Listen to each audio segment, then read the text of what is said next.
is Mayor Live. This is the antidote to the warped coverage of the mainstream media. It's not the only antidote. I have a number of colleagues that do the same thing, but I think we do it as well, maybe better than most, but I think lately we've been really on the money. I just finished the Rudy Giuliani show and ripped apart Montel Williams, Caitlin, whatever her last name is, who began making a fool out of herself with the first interview with Trump, and then just get, as she does, more and more stupid things. Now she doesn't know that there was a motive for a crime in which the man laid out his motive as clearly as you possibly can. He said, "I hated Charlie Kirk." I don't think you have to go to law school to know that the most common motive for murder is hatred. Usually you don't get the defendant to say it. And then, of course, there was that pathetic Dickerson who also made a fool out of himself in the debate, who couldn't find a motive either. And who was the last one that we... Oh, Gutman, who I don't even know, but Gutman is probably the dumbest of all. Gutman ended up saying that the conversation between Robinson and his male who thinks they're female lover was touching. Touching, as he describes the brutal murder of an innocent human being, and lays out his motive for it, which he also couldn't find because he was so touched by the two lovers.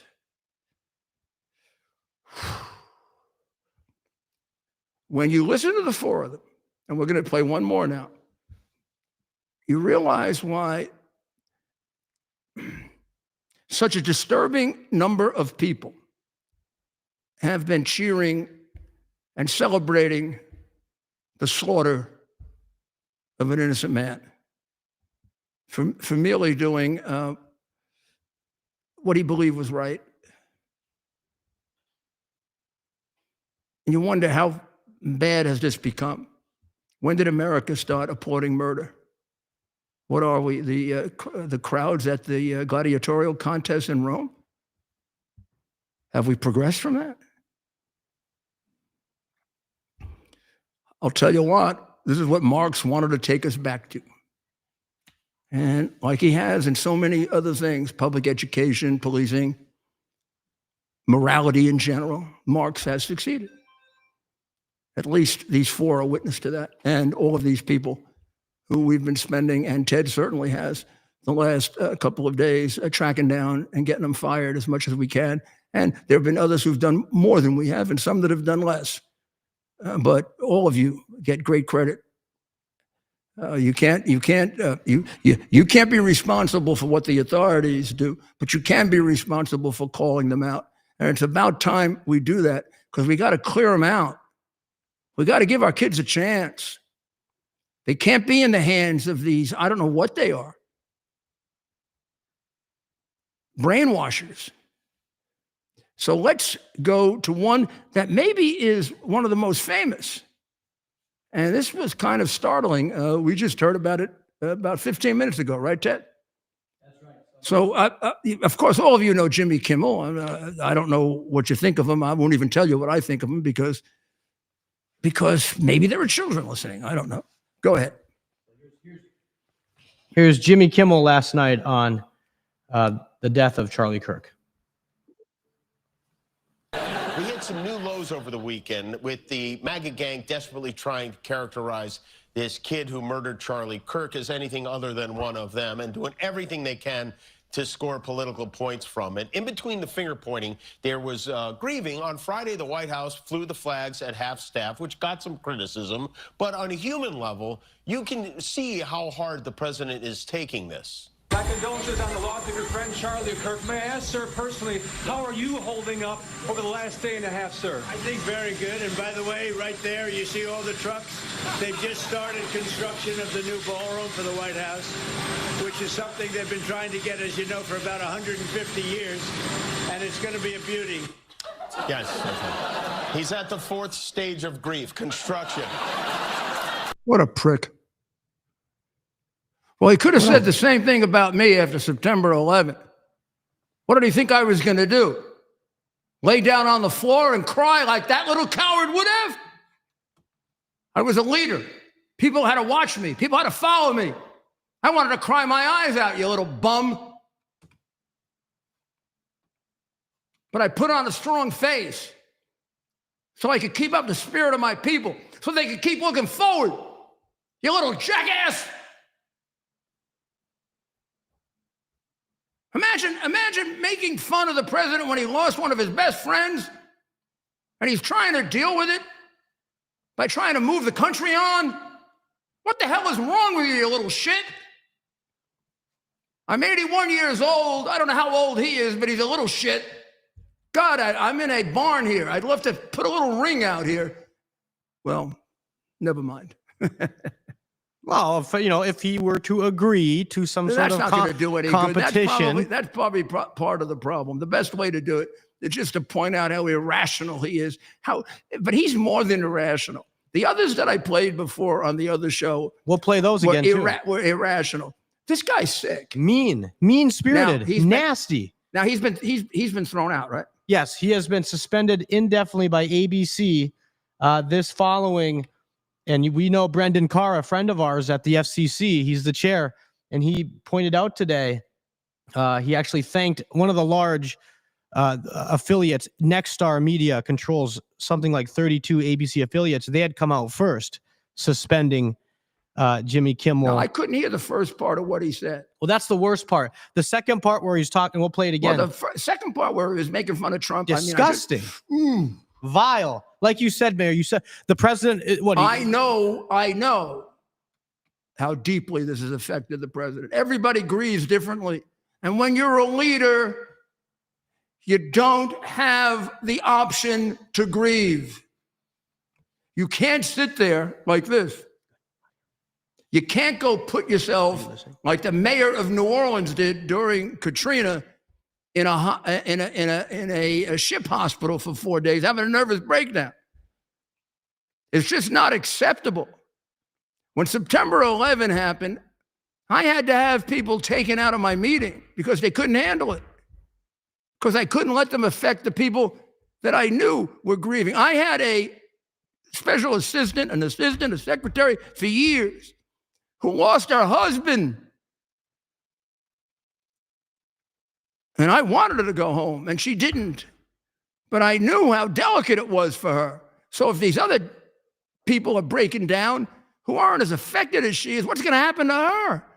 If you're a leader, you have to think for people. You can't be a narcissistic little bum like Jimmy Kimmel. What did he, at the beginning, he blamed the murder on MAGA people? How could he do that? The guy who did the murder confessed to it. He's hardly a MAGA person. They explained that he changed his political views. And I don't know if he ever was a MAGA person. Doesn't sound like he was, but he changed his political views from whatever views he had to being excessively, insanely left-wing.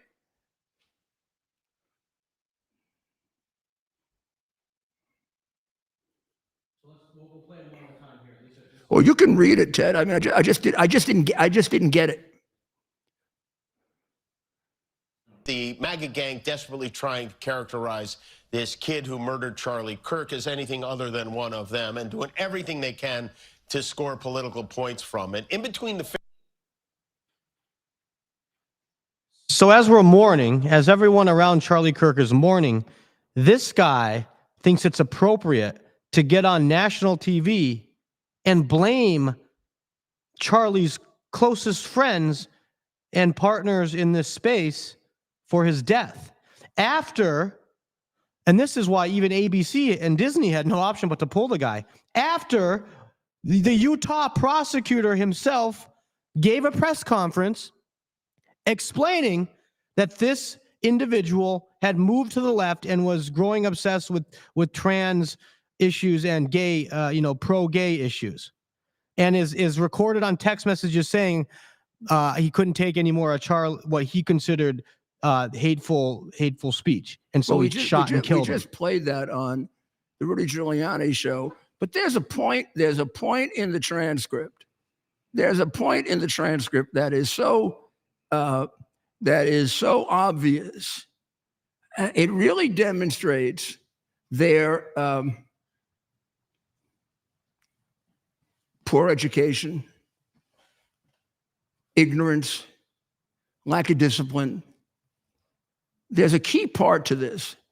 Now, I prosecuted many, many cases, so I have an advantage on them. And I know the power of words.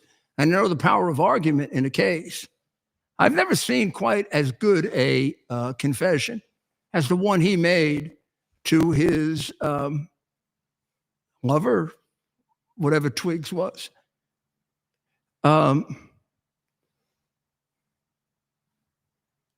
Sort of at the beginning of the conversation, Twiggs, who did the job of the prosecutor, I mean, there's no reason to question. I don't even want a confession from him. I got 3. We got his parents we can put on. We've got his friend we can put on who'll give you an admission, which is better than confession. And then we got it in writing with Twiggs. Right. So I'm not going to go over the whole thing, but I'm going to give you the key to it that that proves how warped and sick that little creep is that you just saw.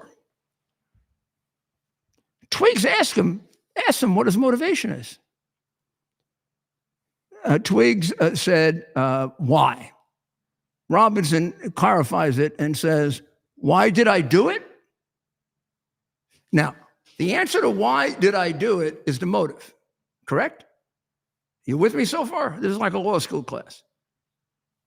Yes. Why did I do it is now going to be the motive as expressed by the person who did the murder. In a situation that is not custodial, that is not forced, that is not pressured, and that has every reason to be accurate. Why did I do it? Asked Robinson. Twiggs, yeah. I had enough of his hatred. Okay. I'm going to go a little further in a minute. You have to go further than that. The single, probably greatest motive, most often repeated motive for murder is hatred.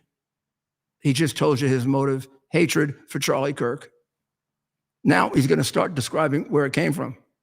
His parents already will be able to add how over the course of the last year, he's become significantly pro-gay, pro-trans. Some hate can be negotiated out. If I am able to grab my rifle unseen, I will have left no evidence. Going to attempt to retrieve it again, hopefully they have moved on. I haven't seen anything about them finding it. Question from Twiggs. Thank you, Twiggs, by the way. You just made the whole case, but now you're going to make it even better. Now you're going to make it into a death penalty case. Twiggs, how long have you been planning this? You know what premeditation is, right? It's the difference between a murder happening like that and a murder having been thought out, planned. It's the second one that you're executed for. How long have you been planning this? A bit over a week, I believe. So now we have a premeditated murder of a person that he hated for the man's beliefs, which couldn't be negotiated. And then he gets back to his escape. I can get close to it, but there's a squad car parked right by. I think they already swept that spot. He then goes on to explain how rational he is. In his first, his hope that he could get away with it, and then his dwindling hope that he can't.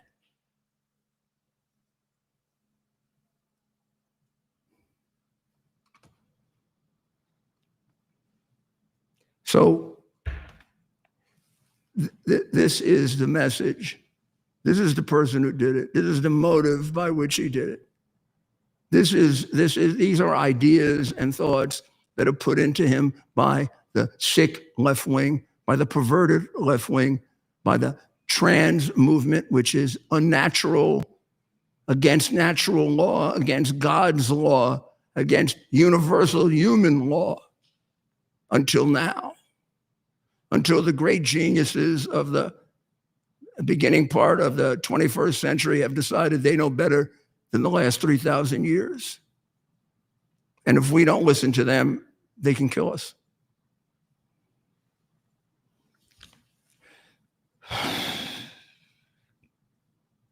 He then tells her to show you how rational he is. Delete this exchange. Or he tells him, I don't know, what do we refer to Twigs as, him or her? Twigs still has a penis, I assume.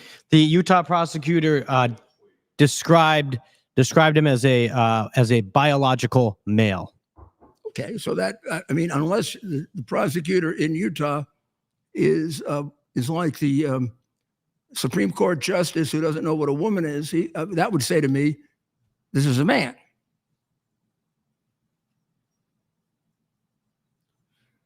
I would like you can get this online. I'd like you to read this, and unlike Gutman, I'd like to see if you find this moving, touching. This is a touching love, or is this a absolutely destructive, horrible situation in which you only wish that somebody had intervened at an earlier stage, and instead of enabling it, had confronted it? Isn't that what you do with mental illness? You confront it and try to cure it. You don't enable it. Not if you love somebody. How did we go so wrong? I don't know. I guess we'll be asking that for quite some time. Well, a lot of people have been fired, and the question is, should they have been fired? And the answer is yes, of course they should have been fired. There's no violation of their First Amendment rights by firing them. The First Amendment, as you know, and as many times it has hurt us, meaning conservatives, in that it applies against the government. It's why a lot of these social media, you can take away and destroy your First Amendment rights because they're not the government. We contend that they operate like a quasi-government, but most of the courts haven't accepted that yet. But in any event, very early on, my partner here, Ted, to whom I give a lot of credit, caught on to this, and he got us involved very, very quickly with a large group of other people that were sharing the burden of pointing these people out because they should be held accountable. And I don't know, I'm going to have him speak for himself. But one of the reasons I would do it is not a vengeance. Right. It's to get them the hell out. A lot of them were teachers. And I have always believed, I've said it to you many times, the most difficult thing Trump has to do in order to fix us so we don't stay on the road to communism is clean out the educational system. I believe that's going to be harder than cleaning out the networks. I think even now that you see little mustache shorty going, a lot of the others have gone. The others are just counting the days. Also, we're winning. This form of communication that you are engaged in right now, not just me, but hundreds of others, is the way, or maybe thousands, is the way over 50% of the people get their information and news. An English analyst showed me right at the end of the election that his belief is that if 2020 cover-up of the hard drive had happened in 2024, 75 to 80% of the American people would have learned about it, not just 40%. because of the way in which people now get their news. It's the reason why Trump surprises them, because they don't pay attention to us. And by us, I mean Charlie. I mean Dan Bongino when he did that. I mean Steve Bannon. I mean, you can go on and on. Robinson. I mean, you just go on and on. There are a lot of us.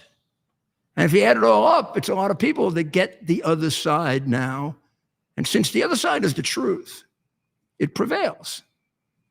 So I see the media part. So you can simplify the brainwashing that has happened to our young people and to our country, so that a city like New York is actually considering electing a communist based on what they've been listening to since Walter Cronkite.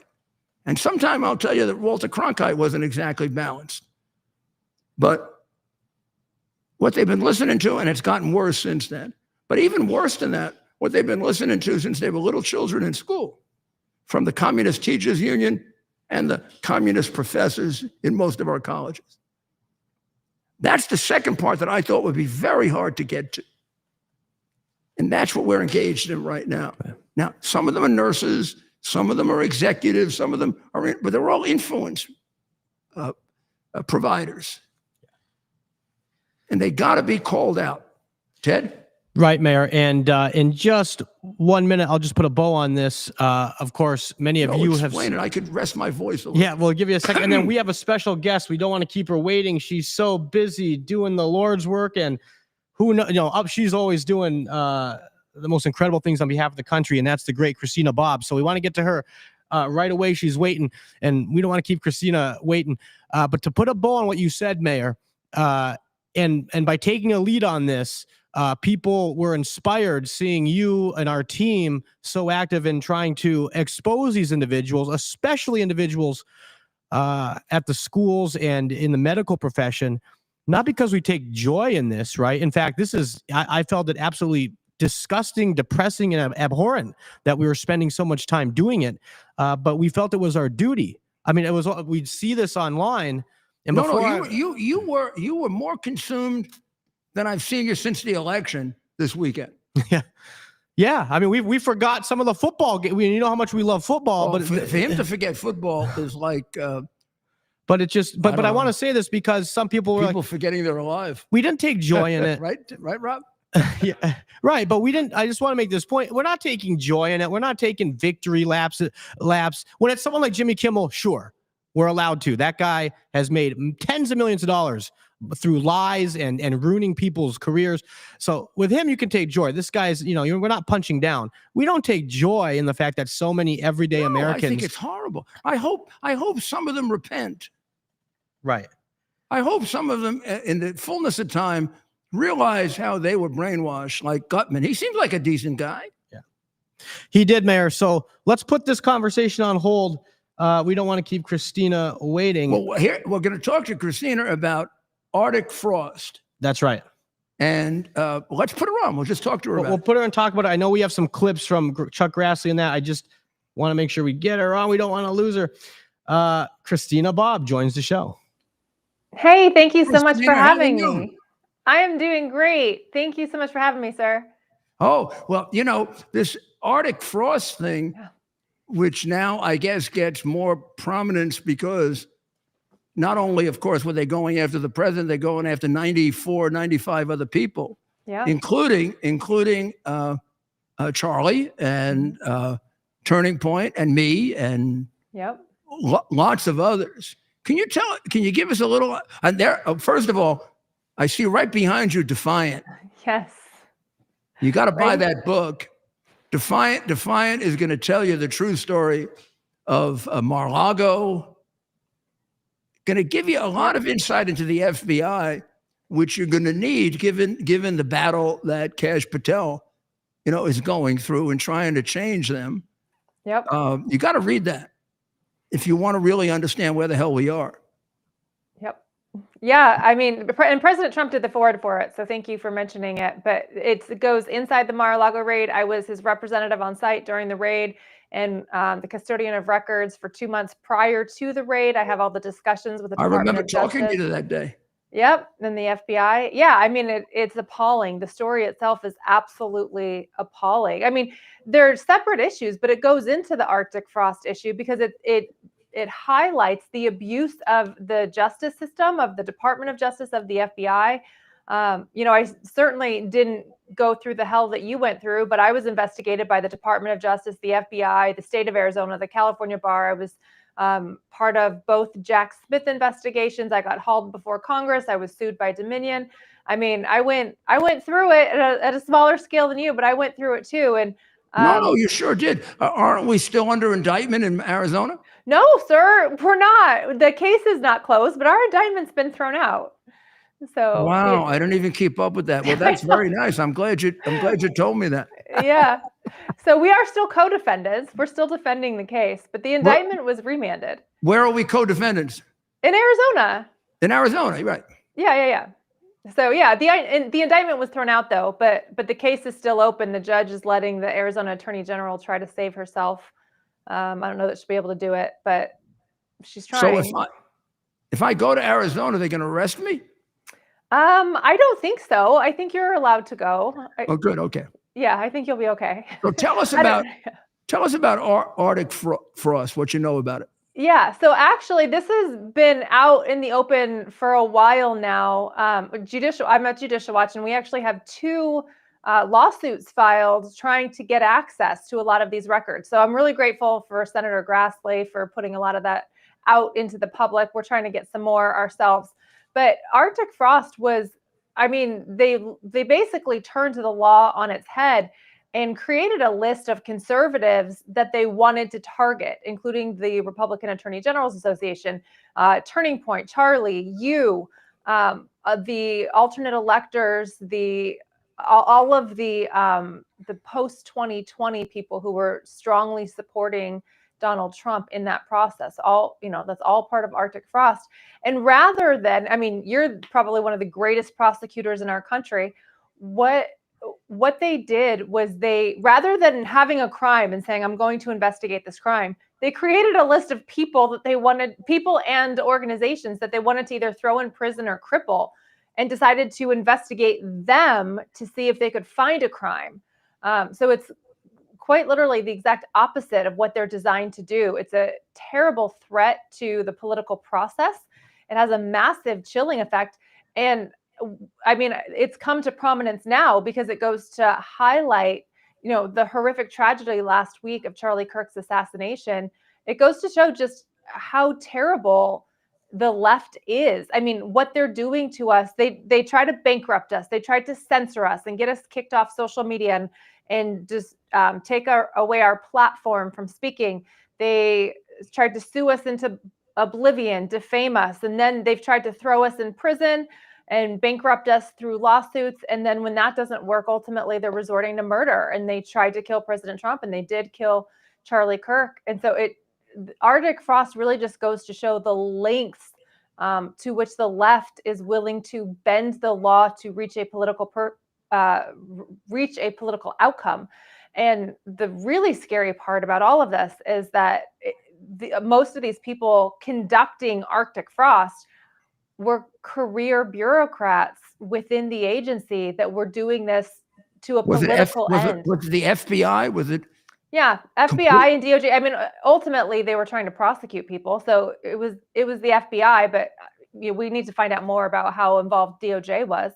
But we're still trying to get those documents. But they were targeting conservative groups and conservative people, trying to claim, election fraud and interference with political process. And, it's quite a creative concoction. Ultimately, they didn't bring any federal charges. So I don't know what the heck they did with the information that they gathered. I'm trying to get that with Judicial Watch. I know, for me too. Yeah, I am trying to get it. But they never brought any federal charges. So I don't know, what the heck did they do with all of this information, and how much time and energy did they put into it, and how many agents did they have staffing this? That's all information that we're still waiting for. Some of the documents that Chuck Grassley has put out demonstrates that this was a substantial operation. This wasn't, a lone agent looking into this a little bit. I believe they had at least 10 or 12 agents on this working it. This was staffed. So we're still waiting for more information, but it's pretty appalling what they were doing. Now, I can't let you go without asking you about your observations on all that's happened with the horrible assassination of our friend Charlie. Oh, it's awful. It's absolutely tragic. I know he was a friend of yours too, and you must be very hurt. I am, but quite honestly, I feel the same way as every other American where, I crossed paths with Charlie, but the biggest impact I think he had on my life was the influence that he was having on others. It wasn't necessarily a personal relationship with him that impacted me the most. He was someone who was really just gifted at what he did. Nobody could do what he was doing, which is why he was so good at it. And he was encouraging others to try to be the best version of themselves and, live freely and love God and love your family. And this is how you have a good, healthy family. And he was doing what he lived himself and what he believed was the best approach for people. So I have tremendous respect for him, and it's a huge, huge loss, not just because of who he is, although he was a very, very good man, but the impact that he has is just so massive. Now, what do you make of these people? And it seems like it. I don't want to exaggerate it. It's certainly not a majority of people, right? But it's more than just a few of these left-wing, whatever they are, celebrating it. Yeah. It's appalling. I think people have been so brainwashed that they have lost their humanity. I don't know what else it could possibly be other than thinking murder is somehow now part of the political process. It's appalling. It's wrong. I'm grateful that we're finally seeing a lot of these people getting fired. I think it should scare everybody. The assassination was bad enough and scary, but the idea that people are celebrating it really should concern people. What do you expect when you take morality out of everything and say, oh, everyone has their own truth and everyone can find their own truth? Well, what if, some person's truth is murder? Is that okay then? We have to get grounded again in real truth, actual truth, objective truth, absolute truth, and anchor ourselves and our nation to absolute truth, as opposed to pretending that everybody can have their own truth and that we could actually live peacefully. We cannot. Well, they got us exactly where Karl Marx wanted us. Yep. Yeah, no, that's right. And I think 175 years ago. Well, and I think people are waking up to it. I hope people are waking up to it and that we can put a stop to it. Well, thank you very, very much, Christina, and God bless you. And bless get you, sir. defiant, get it, and you'll understand what Kash Patel is going through with the FBI, which has to be changed if we're going to change America. 100%. Thank you so much for having me. Thank you. We'll take a short break, and we'll be right back.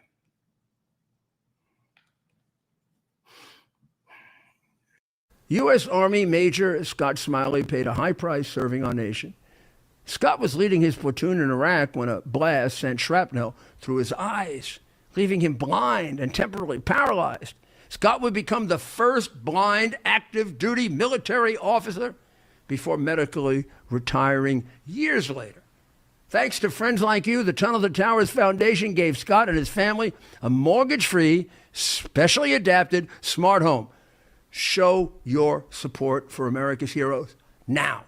Donate $11 a month to Tunnel to Towers at T2T.org. Are you ready for some action? I'm ready for action. Get the Elite TV plan only through the portal. 218 channels, and it's only $69.95 a month. Wow. Including your free portal. That's cheaper than everyone else. Your favorite sports, movies, news, even daytime dramas. We're talking about ESPN, OAN, Newsmax, channels you can't get anymore in certain areas. Compared to the competition, this is a way better deal. Endless selection. Not to mention all the free music channels. There's over 700 premium and classic movies all ready to go. Wow. Plus, they got catch-up TV that allows you to go back and watch what you've missed or want to watch again. Cut your cable in half and get twice as much for free. Way more channels for half the cost. cost. After the first year, the subscription then drops to $57.95 monthly, where you change or upgrade anytime. Go to QUXNow.com and get yours today. Use promo code RUDY. Act fast. These deals are selling out. Here we are, pretty much at the beginning of the process here at this pristine, I call it a laboratory. It's not like a factory, it's like a hospital. This is the beginning of the process for roasting. Deep green, very good quality. Most people don't use this quality. We deal with small farmers because they like to know who we're dealing with. They give us the highest quality, all organic, non-GMO. You should know all Arabica beans, no Robusto, all Arabica. They're gonna go into the roaster and it'll get roasted for about 20 minutes or so.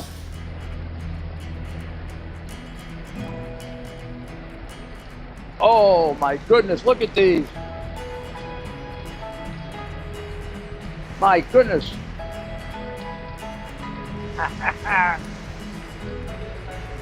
You're going to want to specially order these.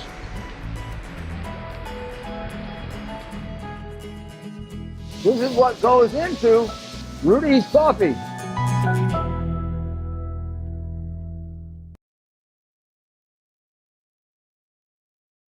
You would think I would go through these carefully today since it involves me, but I don't want to sound like, but I'm so involved for you. There's nothing much more they can do to me. Here I see my name on their, they got my American Express account, my Bank of America account, Barclays, Citibank, Discover, Elon Financial, which I don't think I ever had an account with, JP Morgan, PNC, TIA Bank, USAA Federal Savings Bank. Now, this could be my business as well. Some transaction I did with somebody who I don't even remember, which probably is not correct. And that's just one example. They got a couple involved with Professor Eastman and me. A couple of things they went and spied on. A couple of things with Trump entities and me that they went and spied on. I'm all over the place here. They went after Brad Pascal. You remember Brad Pascal, right? Trump Make America Great Again Committee. The two sons, Eric and Donald Jr. Save America PAC.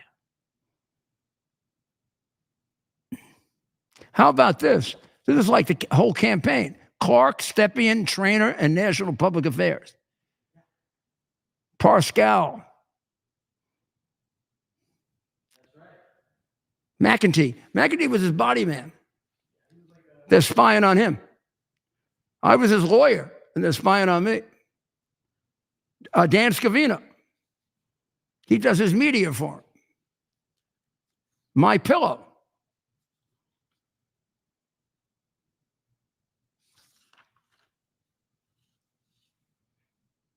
Giuliani, hard to see what they were trying to get there, but they were trying to get something about me. I'll have to go through this in more detail. Now, I was never notified of this.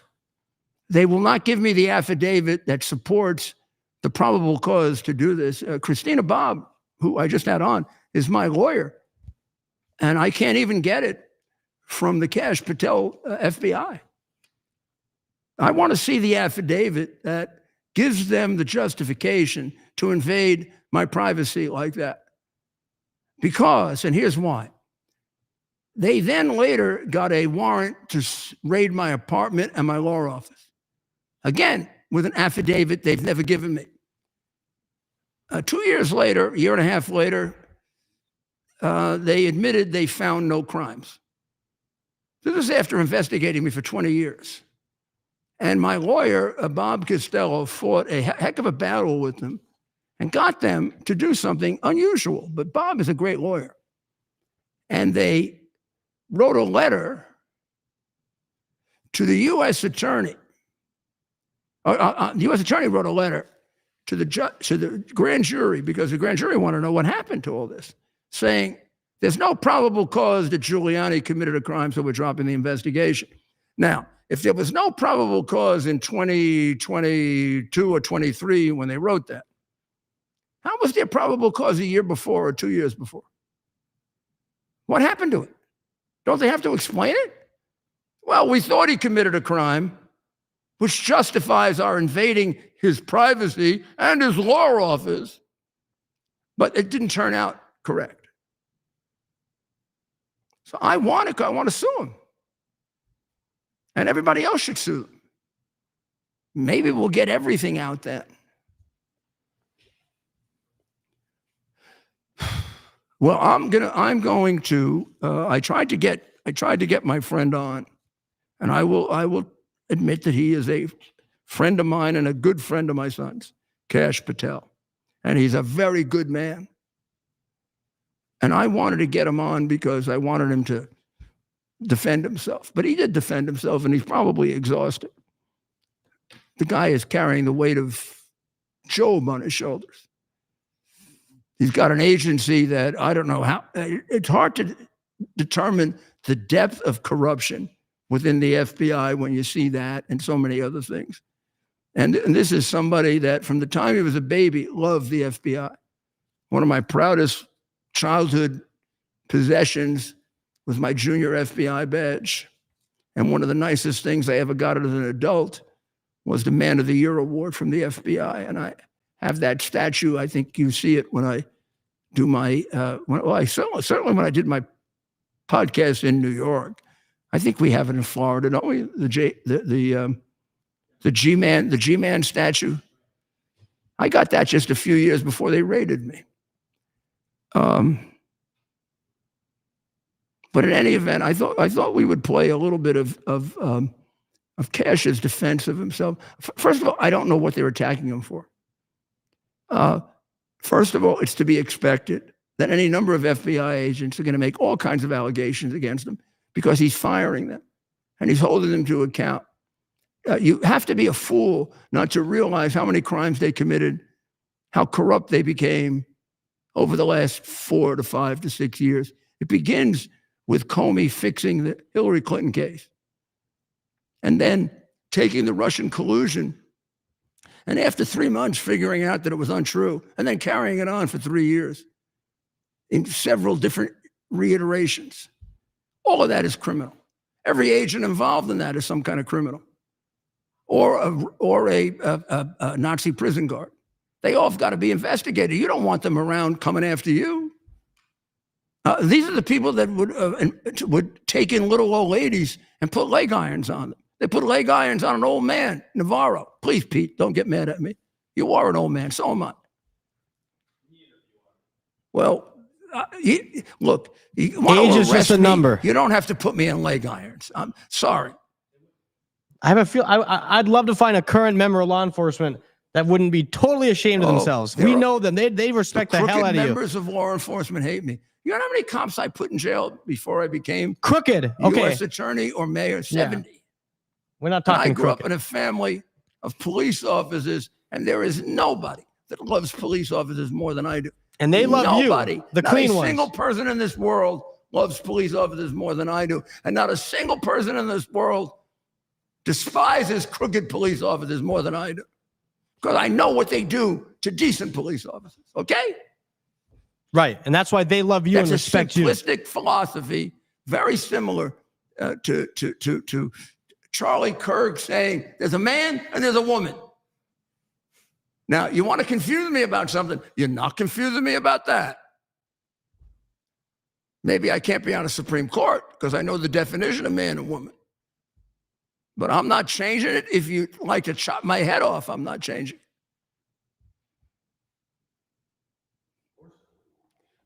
Of course not, Mayor, and that's why so many in the law enforcement community love and respect you. We got pulled over. It's mutual. I love them. We lost 3 tonight. Oh, let's in York County, Pennsylvania, right on the Maryland border. Looks like a domestic dispute.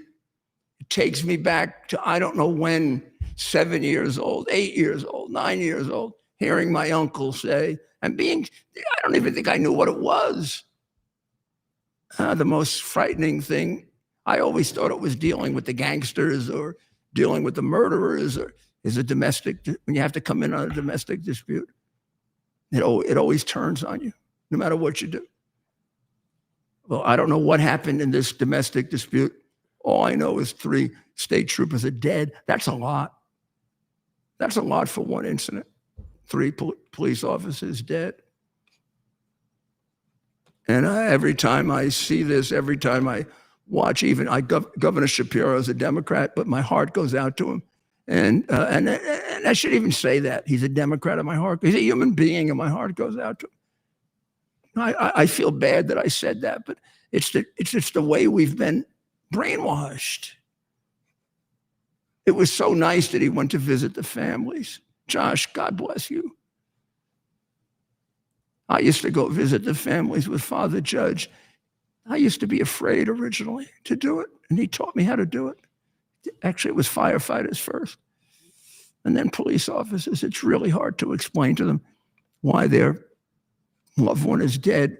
But but the governor expressed something. I don't know if we can get that clip, but he talked about how he was impressed with the families telling him how proud they were that their loved ones served people and helped people. I have to tell you, Governor, that is universally true. After 50 of those, York County, Mayor, and for the entire Commonwealth of Pennsylvania. I can remember anger at some of the circumstances, but always great pride in what their son or father or husband did. Can we listen to some of it? I just thought this was beautiful. Of those who are dealing with their wounds. This, of course, is on the heels of just a few months ago when we lost another York County son, Officer Duarte, who again gave his life in the line of service. I had the opportunity with the Lieutenant Governor and with Senator Phillips Hill, Representative Grove, and your 3 county commissioners to spend some time with the families of those who have been impacted by this violence today. I think it's important for you to know that these families who are dealing with, they're grieving right now and they're suffering right now, took time to tell us how proud they are of their loved ones who put on a uniform to keep us safe. It's an extraordinary thing that these law enforcement families do. They support the individual who puts on the uniform and runs toward danger. They're there for them when they leave in the morning, and they pray throughout the day that they will come home at night. So I hope as this community comes together, as I know it knows how to do, and prays, that we think not just about those who wear the uniform, but those who stand behind and next to those who wear the uniform every day. These families are extraordinary, and I hope you'll join me in prayer for them. I had some time to spend with the law enforcement who are gathered here today, who ran here because they knew that their brothers in uniform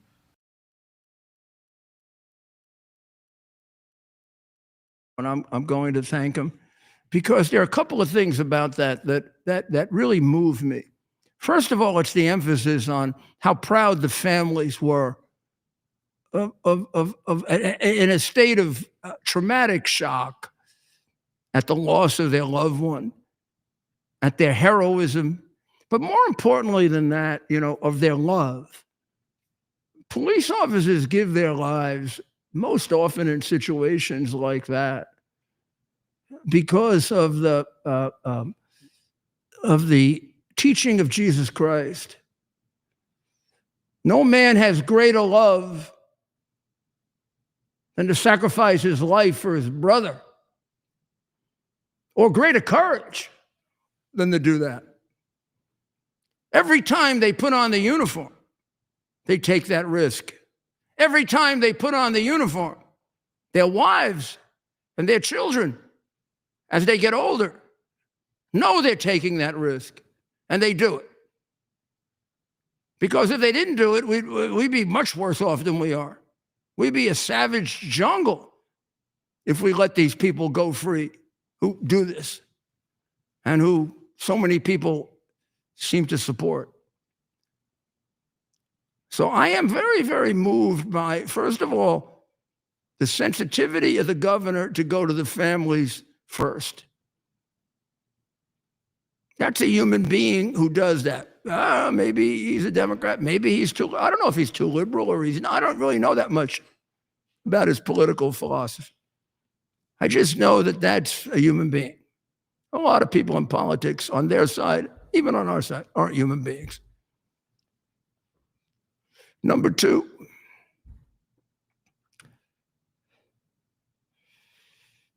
I could see that he was moved.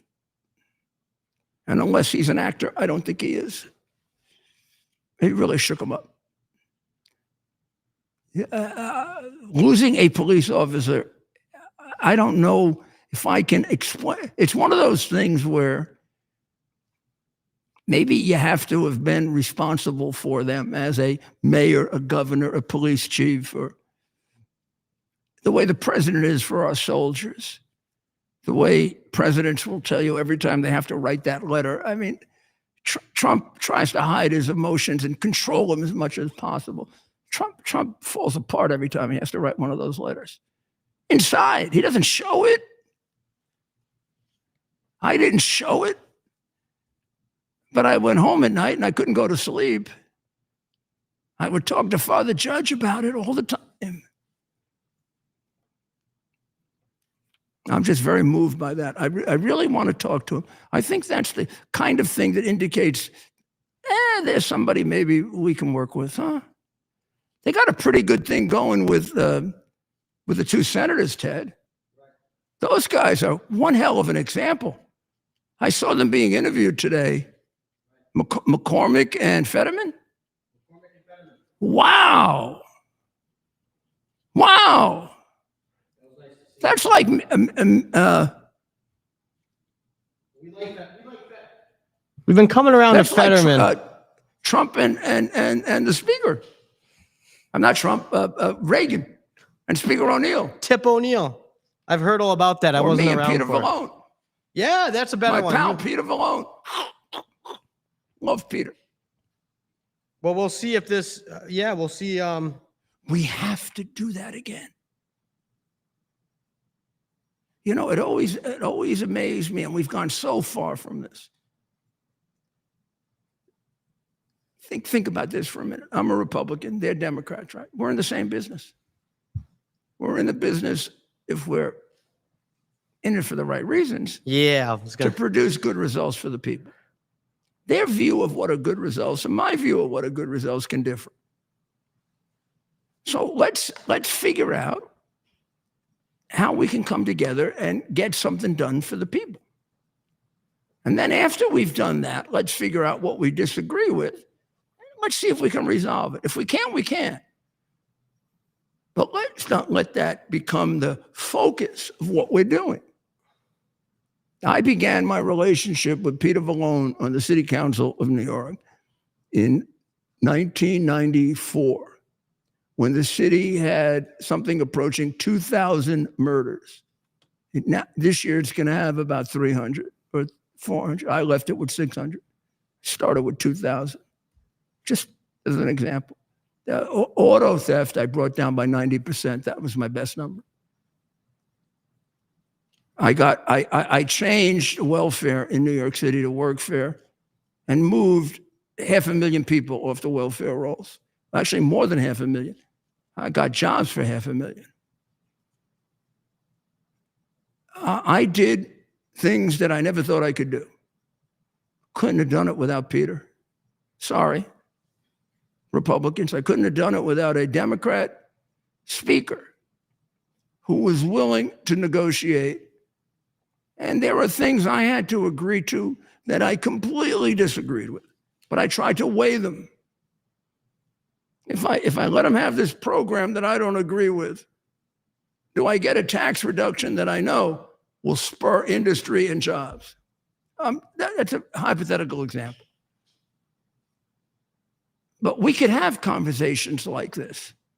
I could sit down with Peter and we could say, man, I think what you said, the speaker would say to me, Mayor, that was the most insensitive, stupid thing I ever heard. And we put it over there.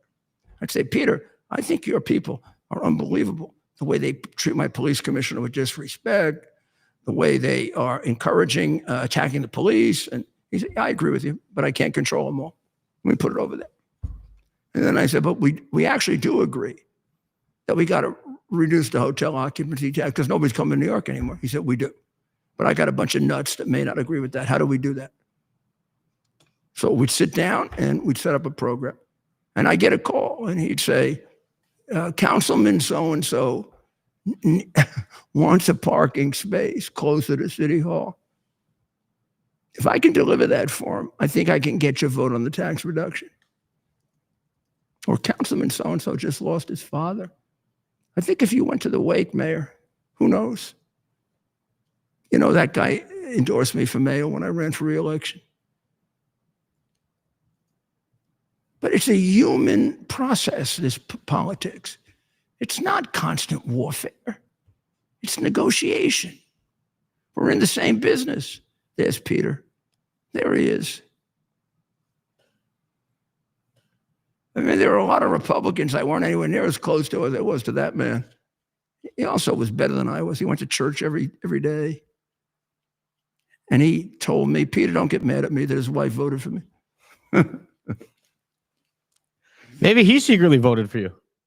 No. He probably couldn't, politically, he wouldn't. The second time, probably, yeah. I mean, my goodness. The first time, he's a very dedicated Democrat from a Democrat family. Yeah, but back then, what would he say about the Democrats of today? Now? I don't know where Peter would be right now. Last time I talked to him, which is a while ago, he was like in a state of shock. Oh, wait, I think I met him. Of course you did. He was in a state of shock. You know that. But we don't want to give away those conversations. And we're not going to speak for him. That isn't fair because he says things that I say. And let's just say this is an example of how the Democratic Party has changed so that someone like the congressman in Long Island can say that AOC should be thrown the hell out of the party. She should be. Look, you're going to find this very, very strange. But I have a vested interest, and you do, in a strong, vibrant Democrat Party, even though I'm a Republican. Because I don't think we should be a one-party system. I don't think we have all the answers. I think we should be criticized. I think we should be controlled. I think we should be checked and balanced. There's no place where a group of human beings gets absolute power that they don't abuse it. And that includes Republicans. We're human beings. But I do know that if we have a Democrat Party that really is a nihilist communist party, it's a party of destruction. A party that has trained people to celebrate death. Don't you realize how evil they've become with what you see now? So can we play a little of Cash today defending himself against the Democrats who have abused the FBI now for about 6 years and changed it into a corrupt Democrat Stasi. That was the secret police in communist East Berlin. Right. So we're gonna play. There's a lot here. Well, we can go with any of it. It was all good. I like this one from yesterday. Well, I don't care. Yesterday, today. I mean, he did a great job of defending himself. Well, this is any question about whether Trump made the right choice, Mr. President? Here's Cash with. It would happen to anybody. Like Schumer said about you, FBI is not much different than the CIA. If you cross them, they're going to destroy you. Well, he's trying to root out the unbelievable corruption that the Democrats have brought to our great institution, the FBI, and they're going to crucify him. Here's Kash Patel with, oh boy, here's a doozy. Kash Patel with Spartacus. Want to say anything? Yes, sir. That rant of false information does not bring this country together. If you want to work on bringing this country, it's my time, not yours. My God. If you want to talk about dividing this country, it is I my follow time. you on your social media posts that It is tears my this country time apart. to There address should be a your unifying- falsehoods. Oh, You are an you can embarrassment try all to the you division want in this country. to not take It is my responsibility time. for what You you had have your said. time. Sir, you're Your making a time is mockery of this over. committee. Sir, you don't tell me my time is over. You The know how people far of New we've Jersey come tell me since what my you time tell- is. Senator- You can't lecture me. You can tell me Sir, my time's you have- over? You may be in charge of the I'm not FBI, going anywhere. but I am not afraid of you, sir. Mr. Chairman, Not afraid of you. Mr. Chairman, point of order. Senator Booker, I announced at the beginning of this meeting that this back and forth talking over each other doesn't work. And I said if that happened, I asked Patel not to respond, and I was going to give him some time after the senator's time was up to respond. And he has the privilege to do that uninterrupted. Mr. So Chairman, one point of go order. ahead, Mr. I've Patel. watched him talk over us, and you've never once criticized him for us not even being able to get our questions out. Well, he has been rude and disrespectful to senator after senator. And when the senators were not giving him a chance to answer, I didn't stop the senator either. Go ahead, Senator. Thank you, Mr. Chairman. If the FBI, under my 7-month leadership, were failing this administration in this country, why do we have 23,000 violent felons arrested this year alone? A double increase from that time last year. Why is it that we have seized 6,000 weapons? Why have we found 1,500 child predators and arrested them? Why have we 300 human traffickers in jail? Why have we found and identified 4,700 children? Why have we seized 1,600 kilograms of fentanyl, enough to kill a third of the American public, a 25% increase alone from last year? 88,000 kilograms of cocaine seized, 7,000 kilograms of meth seized, and that's just on our criminal operations in summer heat. How is it possible that we are taking 8 kilograms off the streets of the cities in New Jersey and preventing the deaths of 607,000 people this year alone, a failure of the FBI and my leadership? How is it that we have counterintelligence arrests already this year exceeding the numbers from the entirety of last year? 33% increase in PRC, 83% in Russia, 60% in the CI space as it relates to Iran, and we haven't even talked about CT, the southern border, the northern border. You know Wow. why? Because they're enforcing the law. And under Spartacus's and Biden's FBI, they were pursuing me and Bannon and Christina Bobb. And of course, President Trump. And Charlie Kirk. Maybe a couple hundred of us. I have the list right here. Charlie Kirk. Charlie Kirk on the list. Finally revealed by Senator Grassley today. By the way, Senator, happy birthday. Today is Senator Grassley's, I believe, 91st birthday. And he's functioning like he's 71 or 61. And he is He's now 92. 92. He Good is for the him. epitome of honesty. I had to deal with him when I was confirmed, catch this, in 1981.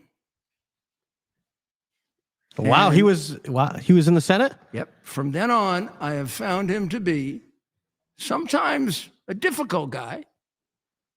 Oh, man, he's tough on the Justice Department, even when you're Republican. But honest as the day is long. And boy, I can't say that about many senators. That would be a totally misleading description of Spartacus, who was, let's just start with the fact that I always judge people on what kind of mayors they were, who was a disastrous mayor of Newark, New Jersey, and turned his back on his own people, the black people, who got murdered left and right while he was mayor because he wanted higher office. He's a complete phony. He proved that when he ran for president and fizzled out like a moron. And he is no match for Kash Patel, who was a patriot, a brave man, a decent man, and is trying very, very hard to straighten out our most important law enforcement institution that has been corrupted by them. And for that, they should not be forgiven. The FBI was the glory of law enforcement agencies, and they destroyed it. And it started with, probably started with Mueller, who's now in some kind of a nut house where he belonged when he was investigating Trump. And then it continued with James Cardinal Comey, who should have been in jail 4 years ago. Yeah. Speaking What of, they did to the FBI is unforgivable. I think and there he James, is. There's James Cardinal Comey came across encouraging the murder of Donald Trump. He came across this in the sand. Yeah. The Cardinal came across this in the sand. Now his daughter is suing the Justice Department for firing her. All of a sudden, they're all sensitive about. I don't know about his daughter. I don't know. I really don't know if his daughter is like him, isn't like him, whatever. Children can be like their parents, not like their parents. You can't hold the sins of, the sins of the father or the mother on the child. But she's suing for being fired. Why was she fired? I don't remember. Well, I mean, a lot of folks criticize her. That stupid case that she brought against that rapper. That case where she overdid it with Sean P. Diddy Combs. Sounded too much like a father. And she was also involved with the Epstein case. And I don't think people are happy with either of those results. Well, I used to hear rumors that she was pushing really hard to get me indicted based on no evidence. But that might not be true. I used to hear rumors of that. Leaks. I don't trust leaks. I only trust people who'll go on the record.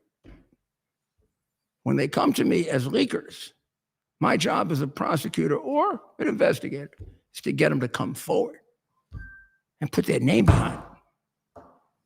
Unlike Democrats, I don't trust leakers. If you have to hide behind anonymity, you may be lying. I think if your pops is posting 8647 on his own social media page. Oh, you mean the Cardinal? That alone pops to Maureen Comey. If your father's out there, much of this would not have happened if the Cardinal had been indicted 4 years ago. I will fault Donald Trump for not having the key people indicted when he became president. I understand it. It was on the thought that we don't do that in America. But then, of course, they got into power and they did it right away. And maybe if we had done it moderately with the key people, the top people, they're easily frightened because they're cowards. But they had the media on their side, the establishment. Well, so the media is going to condemn us no matter what we do. I learned as mayor, the media didn't matter. I learned it from Ronald Reagan. The media doesn't matter. Ronald Reagan used to say, I read the New York Times and then I do the opposite. Right. And there's great wisdom in that. They don't matter. If we let them matter, they continue to control. So when we're in power, if we let them matter, why are we in power? And the New York Times is evil. It's horrible. It's right 1 out of 10 times, if that. It's completely warped. It's sick. So why would I follow their editorials? Right. Or care? This is what drove them nuts about Trump. They used to be able to intimidate people, including Republicans, by nasty editorials. They never could intimidate me because of Reagan. I would say, when they do it now, the Times did 93 editorials about me, 90 of which were critical. Shocker. What were the other 3? I don't remember what the other 3 were. One was endorsing me for re-election. Can you believe that? Well, I mean, even they had to live in the streets of New York, right? That's what you call self-interest. That Times building. Maybe they supported me when I supported Mario Cuomo. Where's the Times building located? They probably wrote an editorial about 9/11, and they said we never saw that kind side of him.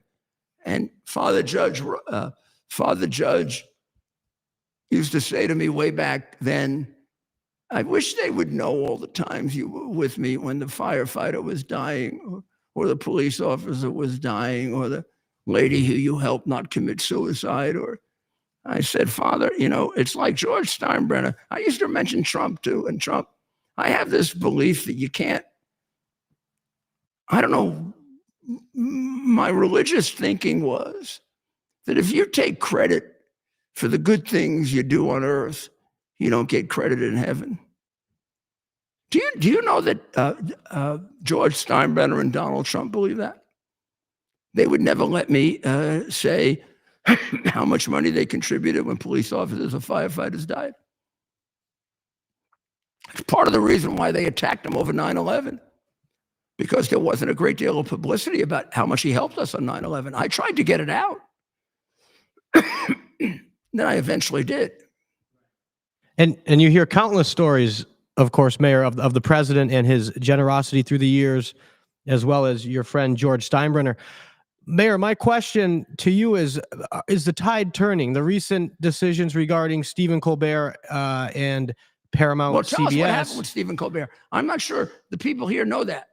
Well, Stephen Colbert was, look, they consider it a financial decision, right? His show was ended when Paramount purchased CBS television, and they claimed it was a financial decision. I mean, his show, the production costs, right? He has that studio right in Midtown Manhattan. Oh, Colbert. No, I'm thinking about that other little shit tonight. with the mustache. So that's the question.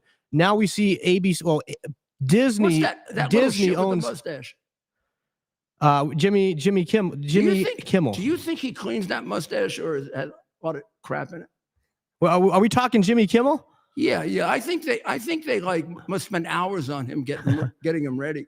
Right. To come out. But is the Do tide, they give him lifts to make him look like he's an adult? Wouldn't put it past him. But is the tide turning, Mayor, when we see Disney, ABC making this decision to put Jimmy Kimmel, to suspend him indefinitely? Yeah, sure, it's turning. But look what he did. You want to show him what he did? What the little jerk did? So again, this breaking tonight, ABC News has indefinitely canceled Jimmy Kimmel Live, starting immediately tonight. And for these comments here. With the MAGA gang desperately trying to characterize this kid who murdered Charlie Kirk as anything other than one of them, and doing everything they can to score Ted, political can points you hold from that it. up In for a between second? the finger pointing, yeah, the tie is not perfect. It doesn't go directly in the middle of the suit. It's a little off to the side. Somebody will get fired tonight. Well, the whole show's they puffed up his beard. They probably put a little white on it. This is like a completely staged caricature. It could be an AI. Right. So we'll play the full Yeah, clip. let's play with the morons. over the weekend. We hit some new lows over the weekend with the MAGA gang desperately trying to characterize this kid who murdered Charlie Kirk as anything other than one of them, and doing everything they can to score political points from it. In between the finger pointing, there was grieving. On Friday, the White House flew the flags at half-staff, which got some criticism. But on a human level, you can see how hard the president is taking this. My condolences on the loss of your friend Charlie Kirk. May I ask, sir, personally, how are you holding up over the last day and a half, sir? I think very good. And by the way, right there, you see all the trucks? They've just started construction of the new ballroom for the White House, which is something they've been trying to get, as you know, for about 150 years. And it's going to be a beauty. Yes. He's at the fourth stage of grief, construction. What a little moron. What is the president supposed to say? I'm falling apart? It's obvious that that little piece of crap has never had any responsibility for the lives of other people. I went through 9/11. I was dying inside. Probably every 30 seconds I wanted to cry. As I learned about this friend, that friend, who'd been crushed or killed or discovered. I had to say to myself, people are looking at you. They're going to be crushed enough. I got to get them to get their eyes up. That was the image I had. I had an image of them like this. And I got to get them to get their eyes up so we can rebuild, so that we don't let the terrorists understand that they have really affected us. Of course they've affected us. You dumb little shit. What's he supposed to say? I'm broken? How vile. Because they killed one of my best friends? What the hell is wrong with you attacking a man when one of his best friends has been killed? You can't wait a week? Mayor, he made these little piece of crap. And he made these comments essentially blaming the murder of Charlie Kirk on his own friends. He should blame himself. And he did that after the Utah prosecutor came out and explained in his own words. What does it matter what the facts are? That this was a political He had a lot more responsibility from the left for that murder than anybody he's accusing, for the hatred that he's spawned over the years, the irrational hatred that he's spawned, the crazy Trump derangement syndrome. That didn't have something to do with the murder of Charlie Kirk, an innocent man who's just trying to get people to see the other side of it, even if you don't agree with the other side of it. What are you so afraid of? You know what you're so afraid of? He's right. You're wrong. Of course he's right. Of course there is a man and a woman, and the rest of it is a mental illness. Sorry. You don't have to apologize for that. A woman. If I'm a man, and I think I'm a woman, I'm somebody who thinks they're George Washington. It's called schizophrenia. I need help. And it doesn't help if I humor you to suicide, which is what they're doing. What helps is if I look at you like a man, like a human being, and I say, you got a problem, my son, and I got to help you. We need to work on this. Let's examine it. I saw Charlie do that. I saw Charlie say to a person, to a young woman who asked him that, he said, I know you're not going to like this answer. He didn't get angry like I just did. He was much better. He would just say, I know you're going to be angry at me for this, but I want you to think about something. I think maybe it's not a question of taking action. I think the issue may be in your brain.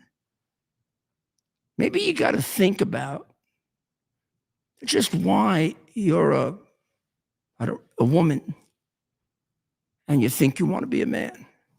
And maybe you should talk to a kind, open-minded, broad-minded professional about it, a clergyman, before you take irreparable action. That's what I think. But, maybe you should just think about it first, because you can't. Once you do it, you can't change it. Isn't that the advice of a wise adult, supported by 3,000 years of human history, biology, theology, morality, as opposed to these Marxists that come along and are trying to destroy us? You think this is accidental? I know it's not. And this is why the man died. There's no question that Robinson killed him because of his anger about transgender, because of his boyfriend or girlfriend or friend or whatever you call it. It doesn't sound like she, Twigs, wanted him to, but it sounds like he was traumatized by it. His parents say he went through a year or two of transition, complete transition. They turned him in. I have great sympathy for them, but not enough sympathy not to look at what do they know and when did they know it about him. How much room do you give him? That's a difficult question. So let's try something funny, okay? I don't know if it's funny. I think it's rather. I think it's rather maybe a way to answer these, unlike the way we did at the earlier shows, factually. This is from the Babylon Bee. And these are the things that were selected by the New York Post as significant entries in the Babylon Bee this week. I think the first one is probably the best. There you see Jake Dopehead. And I don't know, who is that from the White House over there? That's one of their White House correspondents. The name escapes me, but I do recognize her. This is completely complicit in the entire conspiracy from Russiagate on, who probably should be part of a RICO conspiracy, dopey head. Breaking news, motive, a mystery of killer who released motive. Media says motives unclear. Of killer who wrote manifesto entitled, "Here are my motives." It appears we will never know why the assassin did this, says news anchor Tina Rothman, after reading off the killer's explanation of why he did this. Well, we showed that to you earlier, right? It's right there. His girlfriend, boyfriend, friend asked him, "Why did you do it?" "I hated Charlie Kirk." Okay, let's look at the next one. We got another one, I think. Wait. We got another one. Hold it.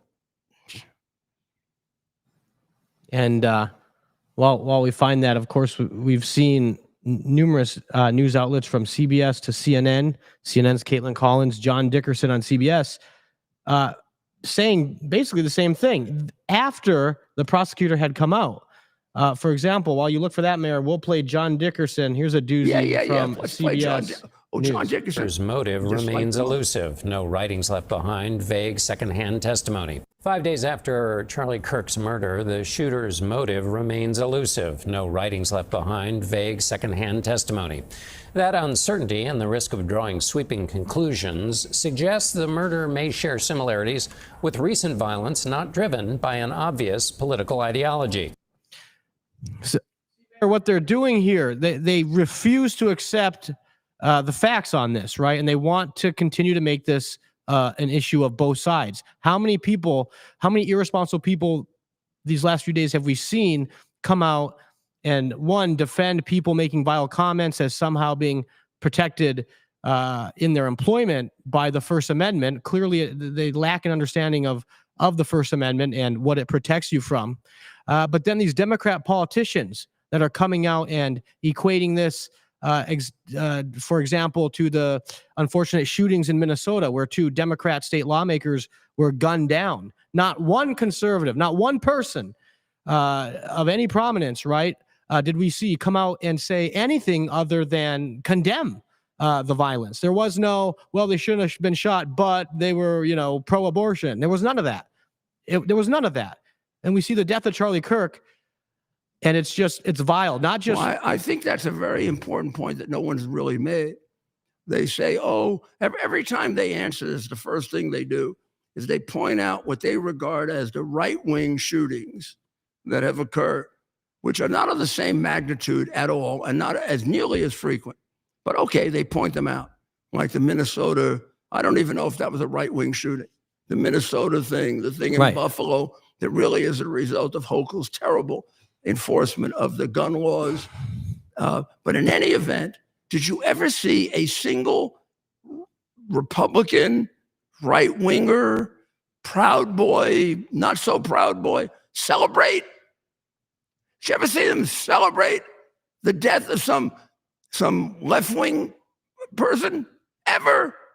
I don't remember. Please tell me. Please show me one. I've got thousands of these morons celebrating the death of Charlie Kirk.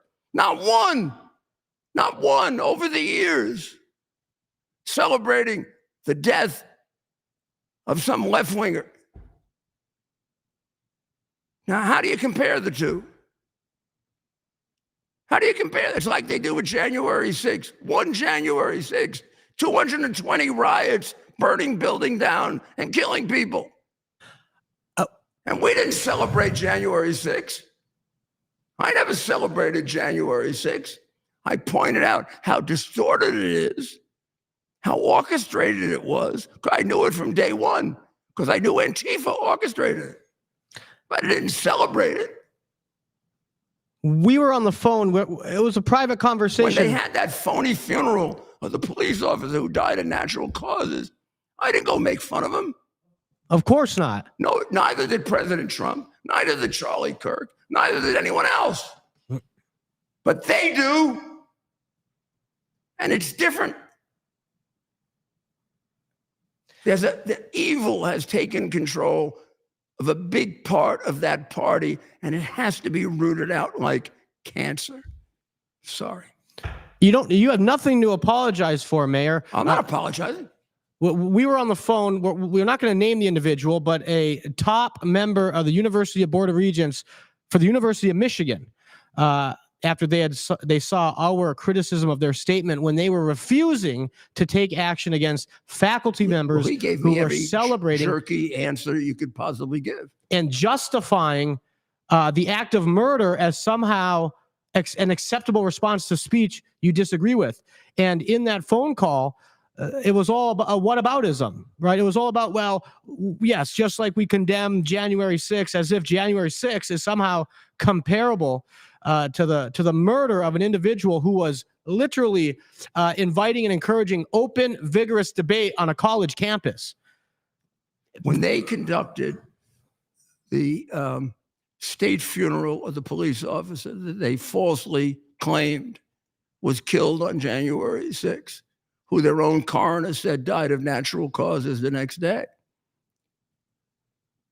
there's not a single right-winger, Republican, Trump person who celebrated the death of that police officer. Of course I wouldn't celebrate the death of a police officer. I'm a decent human being. There's the difference. You got it? Charlie and I, and those of us in this movement, are decent human beings. We don't celebrate the death, even of people you might regard as our enemies. I don't think you've ever seen that on our side. You have seen it now over and over and over and over again. And it gives you an idea of the sickness they've brought to this land. And it's not accidental. It's 175 years coming. And it comes right from Karl Marx. Some of them know it. Most of them are too stupid to know it. They wouldn't be able to read Das Kapital and understand it.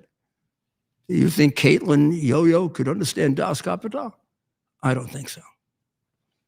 I want to show you one more time the motive for the killing of Charlie.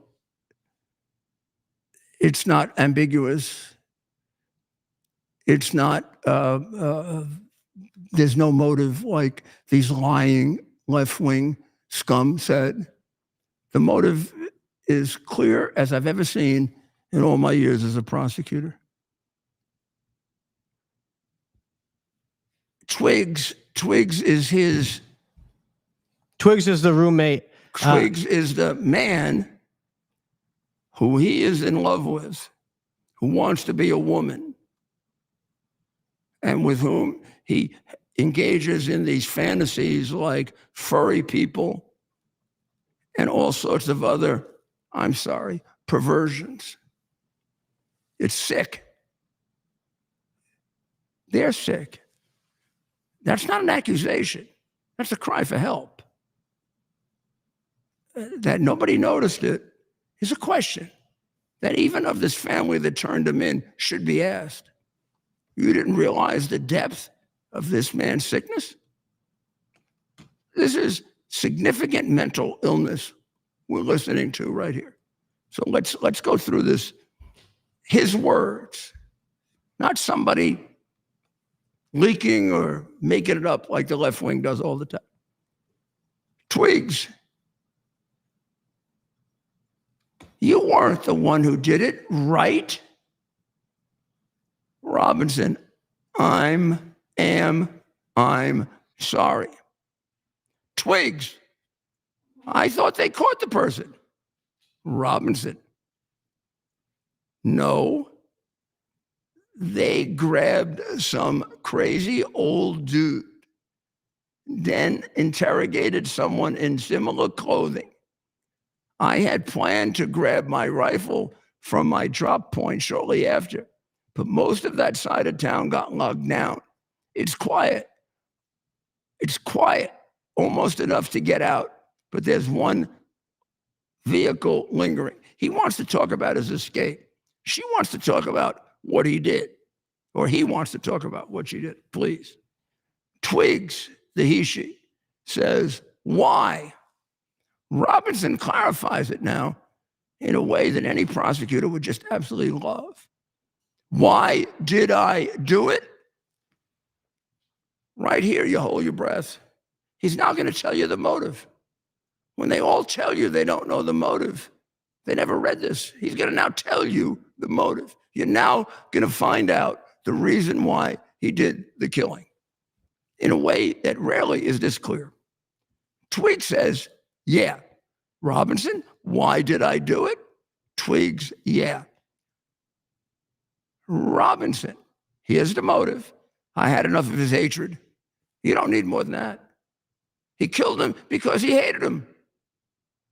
That probably is the most ancient and the most common motive for homicide. You hate the person. He just told you the motive. And then he makes it clearer. Some hate can be negotiated out. Not this one. Now, I got to figure out what the motive is after he tells me. I hated Charlie Kirk. I don't even need to know why he hated Charlie Kirk. All I have to know is he hated him. And we find out from the rest of this, from the discussion with the parents, the discussion with the friends, that he hated him because of his views on transgender, because of his romantic involvement with this man who thinks she's a woman. If we can't sit back as an intelligent adult society and say, this is sick, the whole society is sick, and they've succeeded. This is what they want to do. This is what the Marxists want to do. They want to get you to submit to this. They want to get you to say what the Supreme Court Justice nominee said. Can you define a woman? No. You explain to me how she then got on the Supreme Court? I don't. If you can't define a woman, how are you going to interpret the law? This is a battle for the soul of America. Is America going to exist as a decent Judeo-Christian country, a decent ultimate goal of Western civilization, or is it going to become hell on earth? That's what they wanted it to be. Marx was a sadist. He's got us there. Well,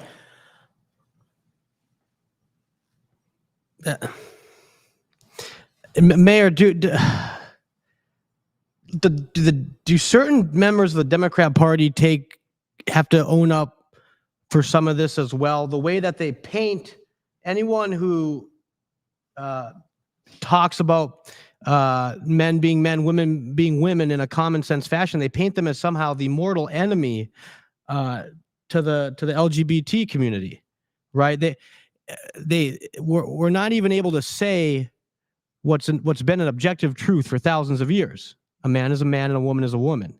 Now, if you say that, you are painted by the Democrat Party, not just the fringe left, but the Democrat Party as a mortal enemy, right? To the gay community, to the lesbian community, and to you and I know a lot of gay people.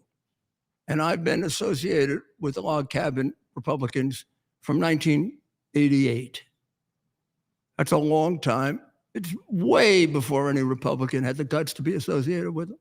I was the first mayor to approve a gay union. I support gay marriage. I've conducted a gay marriage. You're not going to tell me anything about gay rights. You're not going to tell me you're in greater support of gay rights than I am, because you're not. You're also not going to tell me the distinction between gay rights and perversion, because it's very clear in my mind. These are perverted human beings, and they take us down this road, and every gay person I know understands it better than I do. You think healthy gay people support these perverts? Absolutely not. After all the progress they've made, they're very worried about what they may create, but they're not, because we're not going to back up. We're decent people. I want you to look at this one from Babylon B2. Cancel culture. Leftists fired simply for having a different opinion on whether conservatives should be murdered. They're so close-minded about me wanting them all dead, Charity Sparks lamented in a subsequent post about her firing. They're so close-minded about me wanting them all dead. Can you believe that? That's a good one, and that hits home because that's what we've seen so much of that this week. That bottom one's a cheap shot at our man Kash Patel. I didn't want to bring it up, but that bottom one was a... Well, they've done a job on Kash, but Kash knows why, and he expected it when he went in. You remember, 4 or 5 years ago that Chuck Schumer said to Trump, if you go after the CIA, they're going to get you, which kind of indicated how corrupt they are. 6 ways from Sunday.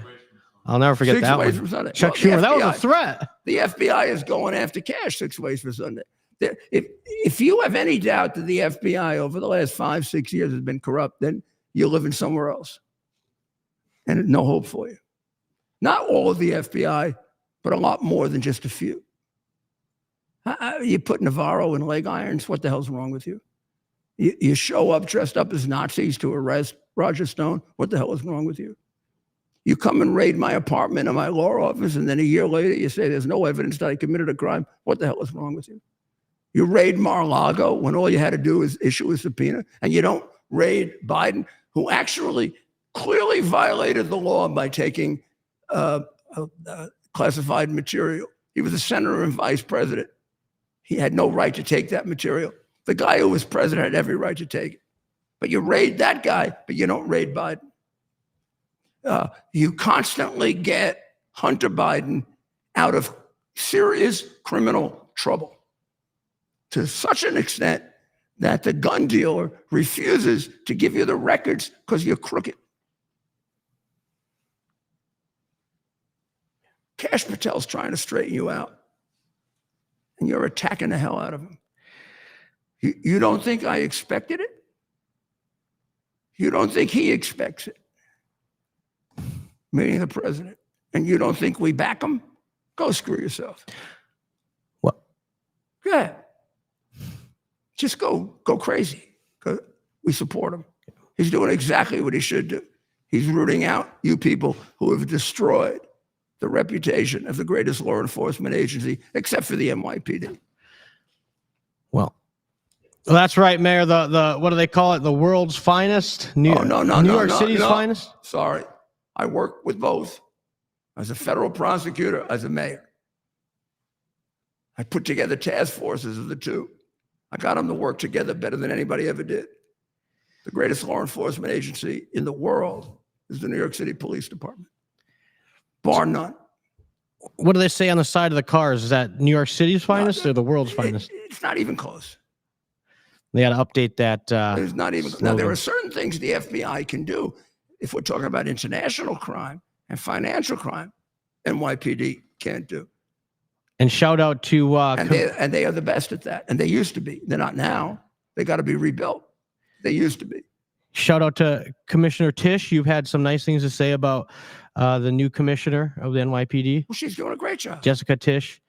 Maybe some of that bias with the New York Giants, the connection to the Giants.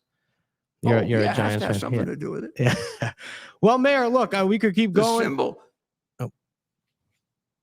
The NYPD Medal of Valor was a symbol for the New York Yankees. NY. I wonder how many Met fans, how many cops that I were don't Met know, fans but it got was the that New thing. York They had to. Well, you Well, much the rather Mets, be, they had the New York thing too for a yeah, while. but let's face it, 20. Would you rather be associated with 27 world championships or the paltry 3 or 4 they won? They have 3 or 4? I don't know. They won in '86 and 60 something. and they won 67? again sometime. Yeah.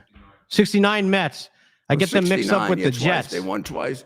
And The we beat Jets them. won that year The one too. time we met them, we beat the shit out of them. Yeah. 4 games to 1. I don't even know how we lost that one. The Subway Series. I mean, you were mayor for that. Yeah, George Steinbrenner was nervous. I never was. And explain knew why. we- It I- actually made a lot of sense when Look, you explained why. All the probably more Met fans voted for me than Yankee fans. Why was George Steinbrenner But they nervous? used to boo the hell out of me. I wouldn't play the game. Even this is probably Adam's mistake. He wears this hat, Yankees. Oh yeah, Mets. nobody respects that. I was going to trust you. Yeah, you got to pick. I'd more respect if you wore a And Mets I hat. could almost get away with it in the sense that I'm an old-fashioned guy. My son, Andrew, don't get mad at me, but my son basically can't stand the Mets or the Jets. He's a giant Yankee fan. All the young kids, all the young people, they're one or the other. The Jet fans hate the Giants. The Giant fans hate the Jets. The Yankee, blah, blah, blah. Yeah. I grew up in the era in which the Yankees, Dodgers, and Giants. So if the Yankees weren't in the World Series and the Giants were, which never happened, the Yankees beat them the one time they were both, but I would root for the Giants. Or, God forbid, I would root for the Dodgers if they were there and not the Yankees. Same thing with the Mets. When the Mets won in '86, I rooted for them. Well, it was a different landscape back in So 19. I rooted for the Mets in the National League. I even went to their games because I preferred National League games because they didn't have a designated hitter. I much preferred. You're a purist. I much preferred the pitcher hitting. I just think it's better baseball. It preserves the bunt. The purity of the There are a game. whole lot of reasons why baseball has deteriorated without the pitcher hitting, but that's another matter for the woke people who run baseball. Let's not even But- start on the pitch clock. Like they're going to improve on the greatest game ever invented because they're modern geniuses.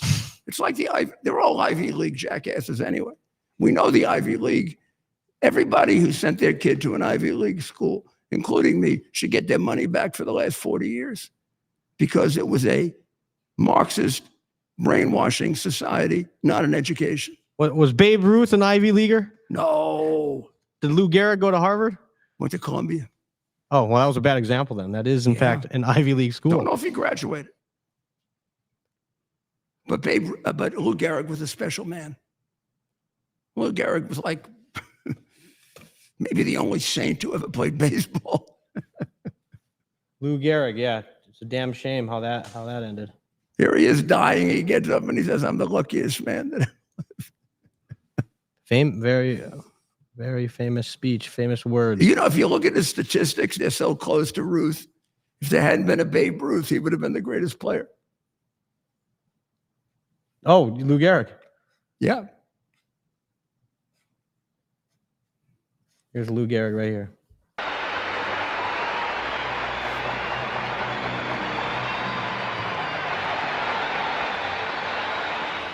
For the past 2 weeks, you've been reading about a bad rag. Today, I consider myself the luckiest man on the face of the earth. Wouldn't you consider it privilege to associate yourself with such a fine-looking man as is standing in uniform in this ballpark today? So it was a nice So moment. the movie about his life is called Pride of the Yankees.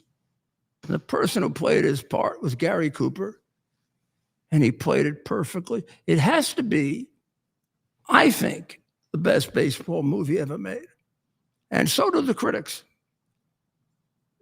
Unbelievable. And Teresa Wright plays his wife. The only thing the movie doesn't do that it should do, because I've read everything about Lou Gehrig, it doesn't show you the influence of his German mother, who wanted him to be a success, but not necessarily in baseball. She wanted him to be a successful man, a moral, decent, successful man.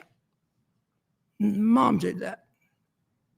I think so. I mean, that speech has immortalized him for generations. I mean, here I would we are. say he was also, because of his willingness to step back, to not seek the glory, to not involve himself in the silly, petty disputes, he had a lot to do with Babe Ruth's success. A more insecure guy would have been involved in an ego contest with Babe Ruth. There were years he had more RBIs than Babe Ruth. Right. There were years in which he was more productive than Babe Ruth. There were years in which Babe Ruth was more productive than he did. He never cared. All he cared about was whether his team won. And he loved Babe Ruth. The two wives fought like hell. He loved Babe Ruth. Babe Ruth loved him. Well, it's remarkable. Young athletes should study that. They should study that, because that's how you develop a team. It was there. Oh, these could be the two greatest baseball players ever, or two of the five greatest baseball players ever. You got to put Ted Williams and who else? Ty Cobb. I was going to say Ty Cobb, but that's I'm a Tigers fan. Well, if you're talking about power, 'cause I think of home runs. When I think of baseball, I'm sorry. Where's Al Kaline in that? Not top 10, maybe not top 5. I get the top 3 really quick. Ruth, Gehrig, Mantle. Ruth, Gehrig, and Williams. Oh, Ted Williams. Yeah. Yeah. I don't know if I put DiMaggio ahead of Mantle. DiMaggio he was like kind of DiMaggio culturally. didn't have a Mantle. He was dating Marilyn Mantle Monroe. had more home runs, but DiMaggio had a much better batting average. DiMaggio had more per game RBIs. He had Marilyn Monroe. Wait, let me finish. And DiMaggio was a much better center fielder. Willie Mays. Willie Mays. Who I thought was the greatest center fielder I ever saw. Told me that Joe DiMaggio was the greatest center fielder he ever saw. Class act. Right there. When I got a chance to pick the best players in New York at different positions, I picked Mays over Williams. Willie, who was my client, called me and told me I was wrong. He said, I didn't know this. I watched DiMaggio when he played for the Oakland Seals, because both Willie and Joe come from Oakland. Oh, wow. And I never saw a player who had more natural instincts than he did. He said, I made up for my deficiencies by my speed. I would occasionally break wrong for the ball. So because of my speed, I could hide a lot of it. He said, I swear to God, that man never broke wrong for the ball, ever. And that's why it looks so effortless. And now I look at replays of him. It's uncanny. Now, if you want to know who was a better hitter, well, Williams was a better hitter. But DiMaggio was real close. Real close. And he was a better fielder, a better defender. Hank Aaron's up there too. Of course he is. Yeah. Hank Aaron's up there too. Yeah. But I think those two would end up being a 3 and 4. That's a good list. I think it'd be Ruth, Gehrig, Williams, and DiMaggio. And then we can start really debating. Stan Musial. Man, well, we could go on and on. Well, Mayor, like any good pitcher, it's hard to get him off the mound. Pitcher is very hard. You know the easiest thing to pick? The This easiest? is where my prejudice as a Yankee fan comes in. The single easiest thing to pick is the first man who was unanimously voted into the Hall of Fame. Oh. It was not Babe Ruth. The closer. It wasn't Lou Gehrig. The closer. It wasn't Ted Williams. It wasn't Joe DiMaggio. Mariano Rivera. I knew it. Now, why? He wasn't a greater player than they were.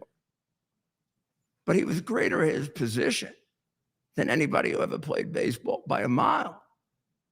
You can't make an argument for another better player. even with Ruth, we could argue Williams, or we could argue Ty Cobb, or we could argue maybe even Gehrig as more reliable. Who are you going to argue over Mariano Rivera? The numbers are ridiculous. He has a below 2 earned run average in the playoffs and World Series. Is Pete Rose anywhere? Would he be on an all-time team? I think Pete Rose, as long as Bud Selig's not involved with the decision. I'm going to tell you where Pete Rose fits for me. He's probably one of the most dynamic players I ever saw. Not only did he, I mean, first of all, his numbers are fabulous. So just on the numbers, he was great. But he had something beyond that. The guy could ignite a team. Like, so the team is down by 4 runs, and he steals second base. All of a sudden, they come back. I'll tell you, it was like a scrapper. It's like Phil Rizzuto once described Joe DiMaggio. They asked him, Joe DiMaggio was the leader of your team, but he never said anything. He never did anything. He said, well, let me describe it to you this way. It could be the 9th inning, the top of the 9th inning. We're going to have one more bat in the bottom of the 9th inning. I figure we're finished. I go out to my spot at shortstop, look back at DiMaggio, and I say, we got a chance. And every once in a while, we'd come back. He said the guy exuded leadership. I don't know what it is. It's a special quality. He'd come into the clubhouse, everybody be quiet. He said one thing, we'd all listen. He said, we're going to win. We kill ourselves to impress him. There's just something about him. There are people who have, we see it in politicians, right? Trump has that. Trump has that leadership quality. You had Biden that leader. lacked it, right? Oh, Biden lacked it, yeah. Yeah, Kamala Harris lacks it. Lots of people lack it. But he has that magic quality. Clinton had it. Let's pick a Democrat. Clinton had it. I would agree. I think the media gave Obama. it to Obama. I was about to say I don't Obama think had it. Obama has Media I think gave it to him. Obama's a schlump, 100%. 100%. a complete slump. But I think they 100%. gave it to him. But Clinton really had it. Reagan had it. Nixon had it. Kennedy Reagan had it. I'm not sure Nixon had it. You guys Nixon had was it. a little too Yeah, he was an internally intellectual, though. He knew confused, he internally confused to project the right way. Smart guy. Roosevelt had it. smart guy, great lawyer, though, and hardworking. Theodore Roosevelt had it. I guess FDR, or the FDR might be another example of the FDR had media. it, absolutely. Well, he had those fireside chats. Maybe for the wrong reason, but he had that sort of appeal. Well, Mayor, we could keep going like any good pitcher. You're right. You can't pull him from the mound. He's not going to go on his own accord. I have to tell you, I have to alert you that the funding deadline is October 1st. So it's coming up. We could have the government closed again. We hit another Venezuelan drug boat. And it sounds like we're getting our information from El Mayo. You know who El Mayo is? He's the head of Sinaloa cartel we put in jail, and he's ratting like a rat. Man, I love these guys. Put a little pressure on them. They open up like pigs. A Tesla. Rob, get ready. A teenager died in 2019 in a crash involving a Model 3 vehicle on the company's autopilot. And they had to settle today for a huge amount of money with the 15-year-old boy's family. That's why I don't like autopilot. I'm sorry. I don't trust it. I may be too old-fashioned. And Elon may hate me, but I don't know where this was in California. But if it was in a crowded city, will you please do it in the country first, where there's nobody around? They want to do it in New York City. You're out of your effing mind. I found that it's not that smart. It does make mistakes. Here's video. This Tesla clearly made a, well, we're not going to make light of it. It's obviously very serious. Autopilot. I mean, It's going to drive. What do we need autopilot for? So unfortunately, at least one person People, did die in this accident. Eventually, people will be able to do nothing. They'll just sit there like logs. AI will do all the thinking. Autopilot will do all the driving. This will do all the cooking. Women won't have recipes anymore. They'll all be on AI. We'll just be automatons. Well, we have a few minutes left. You ever hear of poetic justice? You get what you deserve? Yes. Hochul got it. Hochul, Kathy Hochul was outflanked by Mamdani of all people. Who was the Democrat idiot, moronic governor of New York, who only got elected because she's a Democrat. Moronic Democrats can get elected. If you want to get elected as a Republican, you have to be smart in New York, really smart. I mean, like I was the third Republican elected in 100 years, which means I'm really smart. So Hochul has been calculating, not based on what's good for America or what's good for New York. Oh, God forbid she should think of that. That'd be too tough for her to break her brains up. What's good for her? So the other day, yesterday, or the day before yesterday, she endorsed the communist candidate for mayor of New York, who wants the government to take over everything, the grocery stores, the transportation, all the means of production, right out of Karl Marx. He wants to defund the police. Now he says he doesn't, but he still wants to take $1 billion out and set up a social monitoring group that when there's a shooting going on, they come in and they get you to use your words. Well, the only thing about this group is they'll be gone in about 6 months when the rough, tough gangsters in New York blow their brains out every time they come in and say, do you want to use your words? But you think that Mamdani cares? Communists don't care if you get killed. I mean, look at all the people they kill. So Mamdani gets supported by Hochul. Here's a picture of the two assholes. Here's a picture of the two assholes right there. You know what Mamdani did today? He said, I may not support her. Screw you, dopey. Who the hell ever taught you politics? You think I ever endorsed anybody? Well, never mind. I was a very, very successful mayor. You are a grossly inadequate, disgraceful governor. No comparison. Yeah. I just think that's fabulous. Right, and we've already. It's just stunning. Hochul has said she's not going to walk back her endorsement. No, isn't that brave? Buffalo used to be a tough place. Boy, they don't produce them in Buffalo like they used to. I'd like to see that done to a Buffalo Democrat 30 years ago. Mamdani would be finished now. Well, we got to send people over to Dr. Maria. So now we got the speaker, Carl Hastie. He's got to make his endorsement. He may make his endorsement the way John Kennedy said he might name his brother as Attorney General. He said, if I make Bobby the Attorney General, I'll open the door at 4 a.m. and I'll yell out, "It's Bobby!" Which, by the way, was uncalled for because Bobby Kennedy was one of the best attorney generals ever, just in my view. But Hastie doesn't know.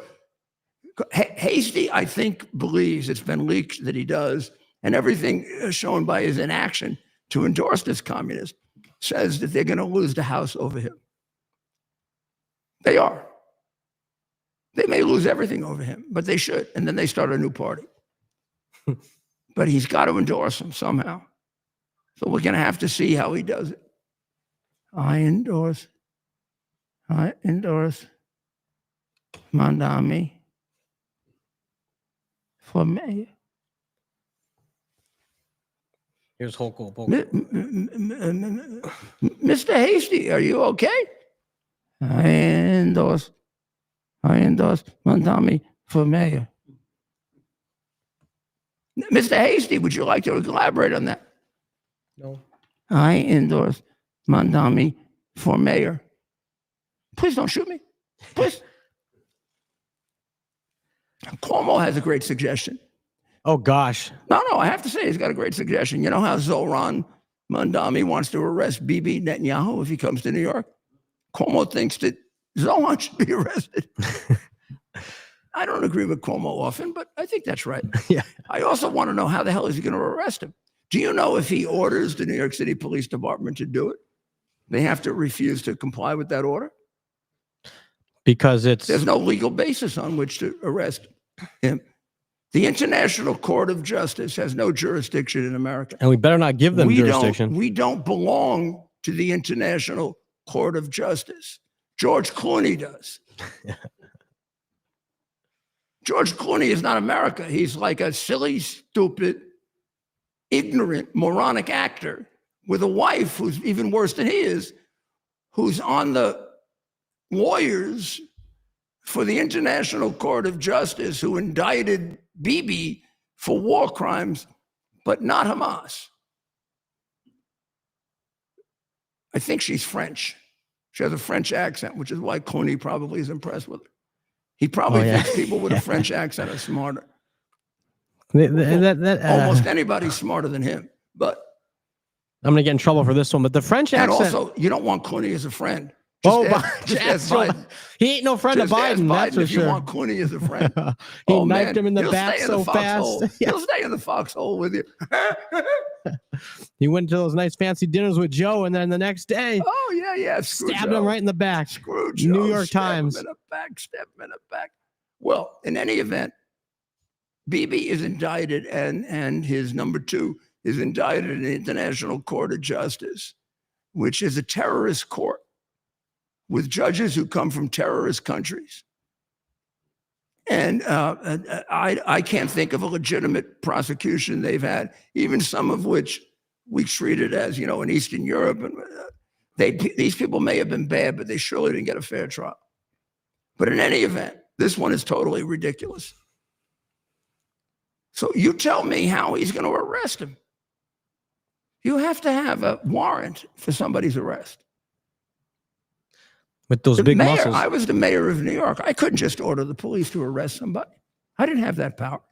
You could, but you were able to kick I had to go to a judge. Arafat out of the Lincoln Center. Well, I could throw people out. Yeah. Well, just a nice reminder of what a real you know how I kept Arafat out of New York when I was U.S. attorney? Oh, I got to hear this. I got a warrant for him as a material witness to murder. Had he come to New York while I was U.S. attorney, based on my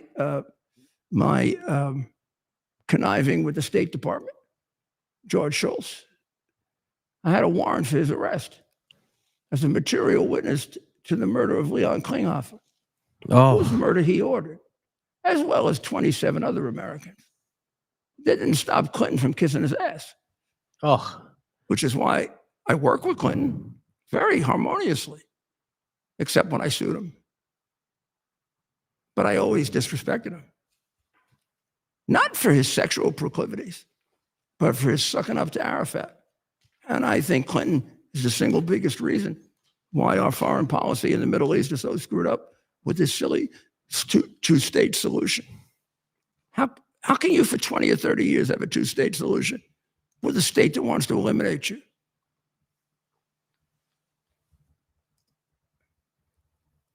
At the very end of his administration, Clinton gave Arafat everything he wanted, including part of Jerusalem.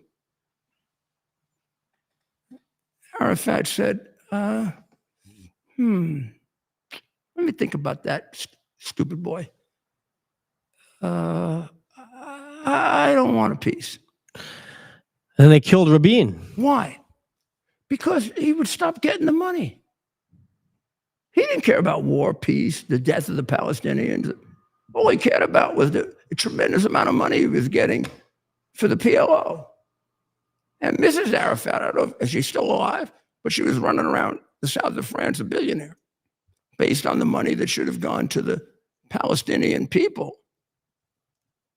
who were starving, not because of Israel, but because of the crooked Palestinians who stole all their money. Of course, they don't tell you that. That's why you listen to this show, because we tell you the truth. Right. So what else do we have to tell them the truth about before we got the drug boat? I love the fact that El Mayo is ratting, because I used rats to great effect when I was mayor.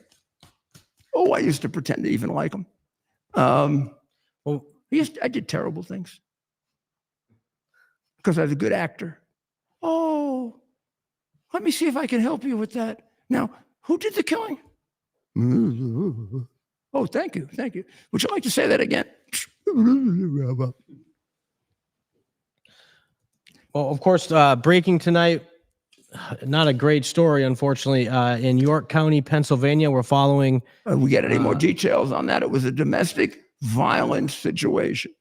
3, that's a lot. 3 police officers were murdered. 2 were seriously wounded. That was the last that we had. It's basically in Pennsylvania on the Maryland border. And it was described without any more detail as a domestic violence situation. And as I said, either in the prior show or this show, the governor displayed remarkable empathy in the way in which he dealt with the families of the 3 police officers, for which I am very, very grateful. Governor Shapiro, that is. Right. So as of this hour, 3 law enforcement officers are dead. 2 others are in critical condition after a shooting in York County Wednesday.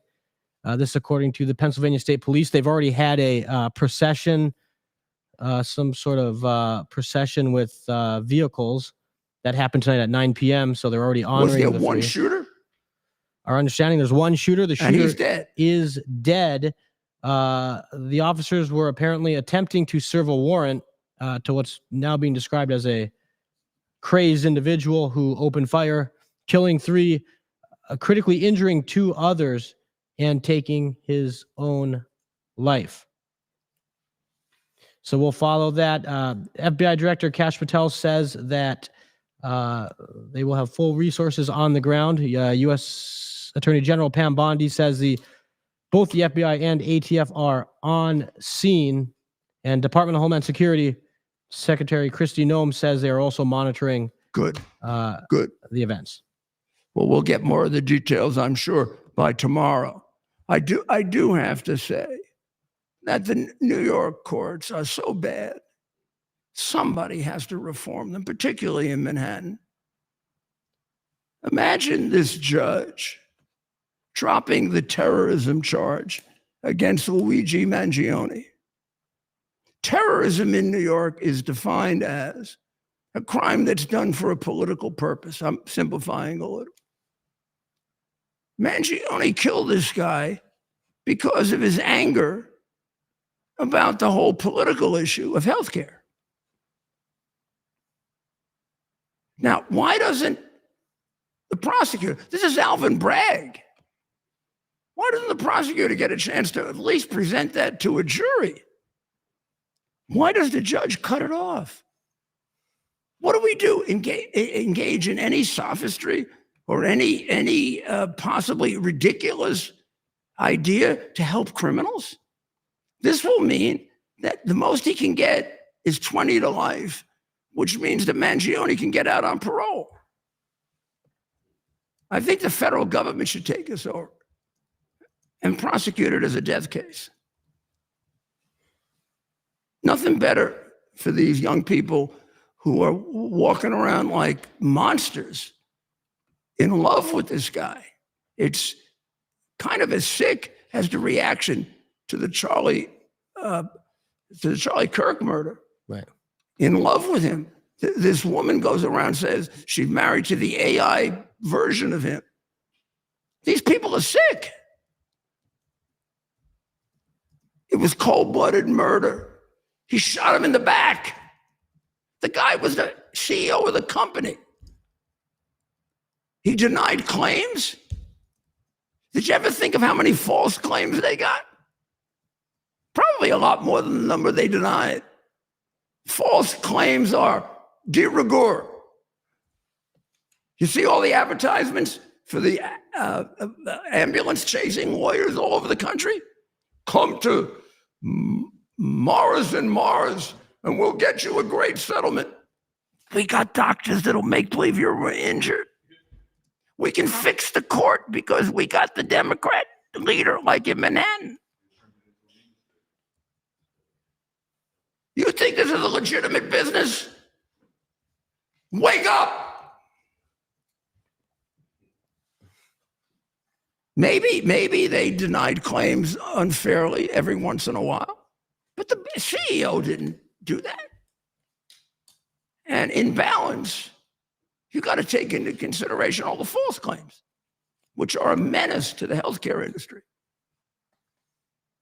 But you think these little jerks are going to be educated on that? And what we do is we never feed them the other side of it. They just get the one side of it. And they're out there in love with this guy because he's handsome. What the hell does that mean? He's handsome. He killed a father. We don't even have any connection to any particular thing he ever did wrong. He just killed him as a symbol. And he's a hero to these sick people. We don't excise that. We don't fix that. We're headed for hell. And you put that together with the reaction to the Kirk murder. This is a frightening proposition where we have to educate our young people a lot better on morality and decency. As the New York Post says in their editorial, it sure was terrorism.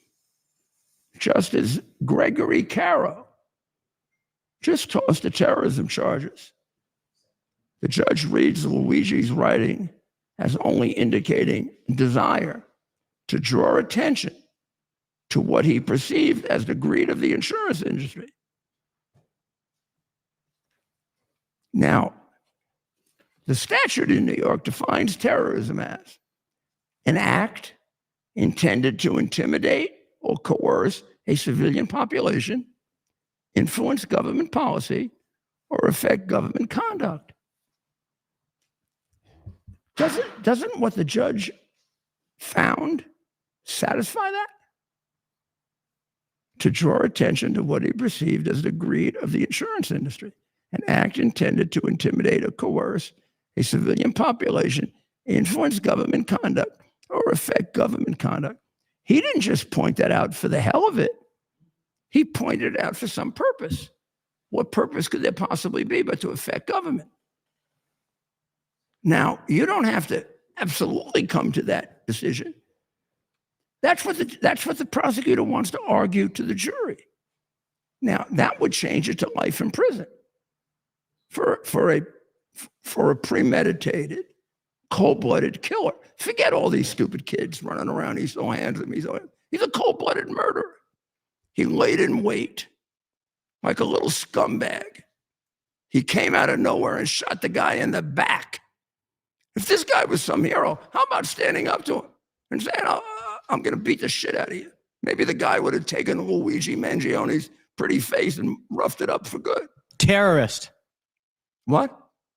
Mangione's a terrorist. I make that point because the but that's the judge took terrorism off. Isn't just terrorism depends on the law of the state. He fits this definition perfectly. I don't understand. Judge Caro is not a crazy judge. Can I say it? I do not understand what he did here, and I think it'll be reversed on appeal. You appointed him to a lower level court in 1998. A long time ago. I'm sort of embarrassed. But a different court. A different era. I always used to, whenever I saw these crazy decisions, I'd always look if I appointed them. We did look. Mostly I didn't. I don't know why I ever appointed this guy. Look, I also hired James Cardinal Comey. Oh, and yeah, we have brought that up too. I did. Well, when Trump told me I had very bad instincts in hiring people, I said, well, you hired, what's his name? Cohen. Yeah. Cooley Law, the pride of Cooley. Who was worse, James Cardinal Comey or Cohen? Yeah. We can all make a mistake, even our great president. Comey did greater damage to the country through his what he did to the FBI. But I don't know. Cohen was just a fool. I don't think I don't know what Caro did as a judge. This is 25 years ago or 20 years ago. I don't know what he's done 25 years ago. I don't know what he's done as a judge since then. But he's not considered one of the crazy judges. Tough on crime is what I don't read. understand how he doesn't take his sentence that he wrote and look at the statute. We'll have to. He says that Luigi did it to draw attention to what he perceived as the greed of the insurance industry. Now, why would he do that? For a political purpose, correct? Just for the hell of it? So that we'd all know how greedy the insurance industry is? Doesn't it have a purpose? And doesn't that purpose fit into the definition of terrorism as an act intended to intimidate or coerce a civilian population, influence government policy, or affect government conduct? That's certainly arguable. That's all you have to do is show that it's arguable, because you're going to go to a jury with it. The judge isn't going to decide it. The prosecutor isn't going to decide it. The defense lawyer isn't going to decide it. He's deprived the people of the right to put that to a jury. I don't understand, Judge Carroll, what you're doing. When did you become so pro-criminal? Maybe the influence in New York, but you're not one of the Democrat scumbags that's appointed by the county leader, like the one I have to deal with, Moron. That's a real scumbag. Real scumbag. Yeah, and he has my case, and I say it anyway, because nobody's going to stop me from telling the truth. When a guy says that Mar-a-Lago is worth $18 million, you tell me he isn't a sellout to the Democrat Party. When you tell me he's been elected 3 times and he never had an opponent, you tell me he doesn't belong to the Democrat county leader who puts him on the ballot with no opponents. That's like what they did in the Soviet Union. And then he's got the woman sitting with him who's watching everything he does, like the Communist Party agent, but she's doing it for the Democrat Party. And then he makes rulings in Trump's case that are absurd, they're idiotic, they're moronic. And you'll find out what he did to me. Doesn't matter. Doesn't matter. I'm used to it. The Manhattan court, particularly Manhattan, has been crooked for most of the last 170 years. And when you hear New York Supreme Court justice begin with the presumption that they owe a lot to the Democrat boss in Manhattan, in New York County, because he puts them on. He puts them on a ballot, and then everybody votes Democrat. So they're appointed not by the president, not by the mayor, not by the governor, not by some high official. They're appointed by the lowest of the low, the Democrat boss in the county. You don't think they owe loyalty to that guy? You don't think that guy squeezes them? If you don't think that, you haven't grown up. Moron fits right into that. 3 times ran for office. Nobody's ever run against him. That's being elected? Yeah. In Russia, when it was the Soviet Union, in China now, in Venezuela, and in Manhattan, which is just one of them.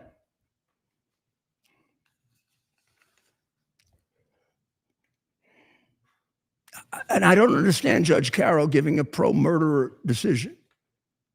That's all they do in these Democrat states. They give pro-murderer, pro-criminal decisions.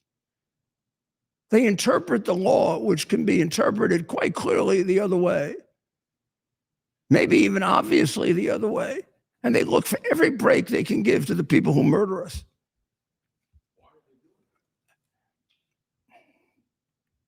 I think it's a very complicated explanation, Rob. Why are they doing it? I think there are a lot of different reasons for it. I think some of it is just straight out Marxism, because this is what Marx wanted, a completely lawless society. I think some of it is silly, sick, misplaced sympathy for the criminal rather than for the victim. For some reason, they never can visualize the victim in their analysis of the law. So it's all let's not be unfair to the person who murdered 3 people, as opposed to let's not be unfair to the family that lost 3 people. Well, do you want to respond to this? Is how Judge Caro justifies his decision. Quote, while the people, that being the state, right, that while the people place great emphasis on defendants' ideological motive, there is no indication in the statute that a murder committed for ideological reasons, in this case, the defendant's apparent desire to draw attention to what he perceived as inequities or greed within the American healthcare system, fits within the definition of terrorism without establishing the necessary element of an intent to intimidate or coerce. Carroll wrote in his ruling. Well, how about the intent to intimidate or coerce? Is putting a bullet in somebody's back. Judge, that doesn't coerce. What are you supposed to do? Announce, I'm now shooting you in order to intimidate or coerce. Boom.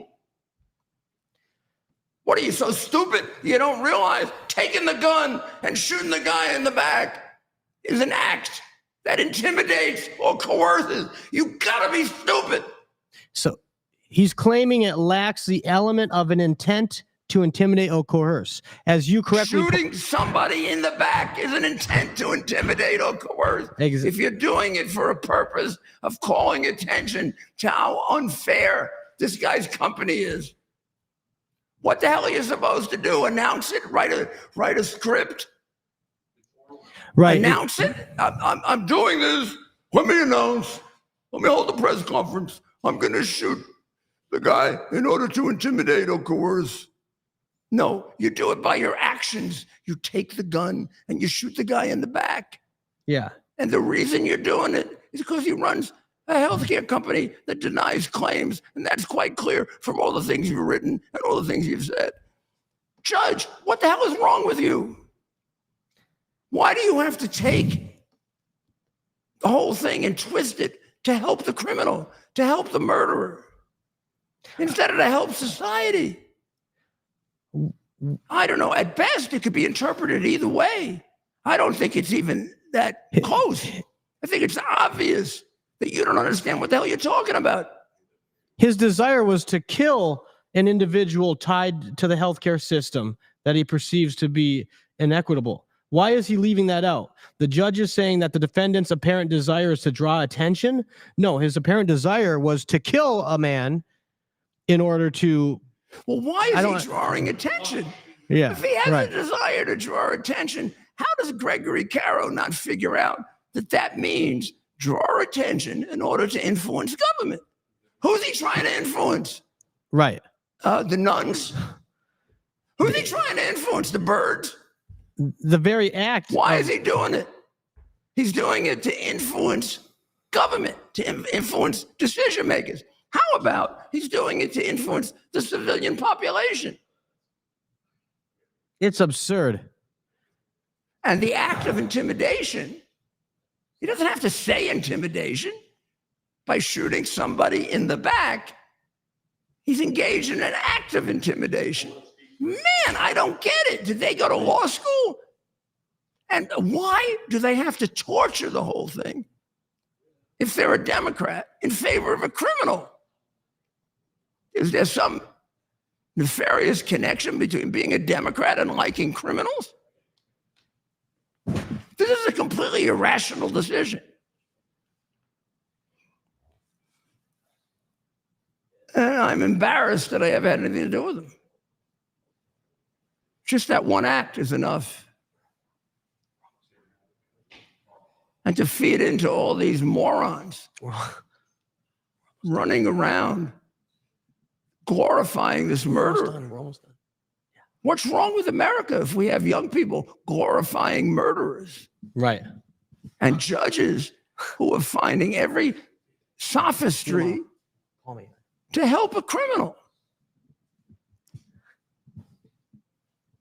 Absurd. And of course, it's the Manhattan Supreme Court. What a horrible court. Now, well, the Democratic Party just completely owns violence. Right. I mean, they love to bring up the few killings that they regard as right-wingers who killed, I don't know, left-wingers or whatever. But there's never a situation in which we glorified the action of any right-winger who killed anybody. They keep glorifying the action of Mangione. Now they're glorifying the people who killed Charlie, the guy who killed Charlie Kirk, and all the reasons why Charlie Kirk should have been killed. Did you ever see us do that? I don't think we ever did, Ted.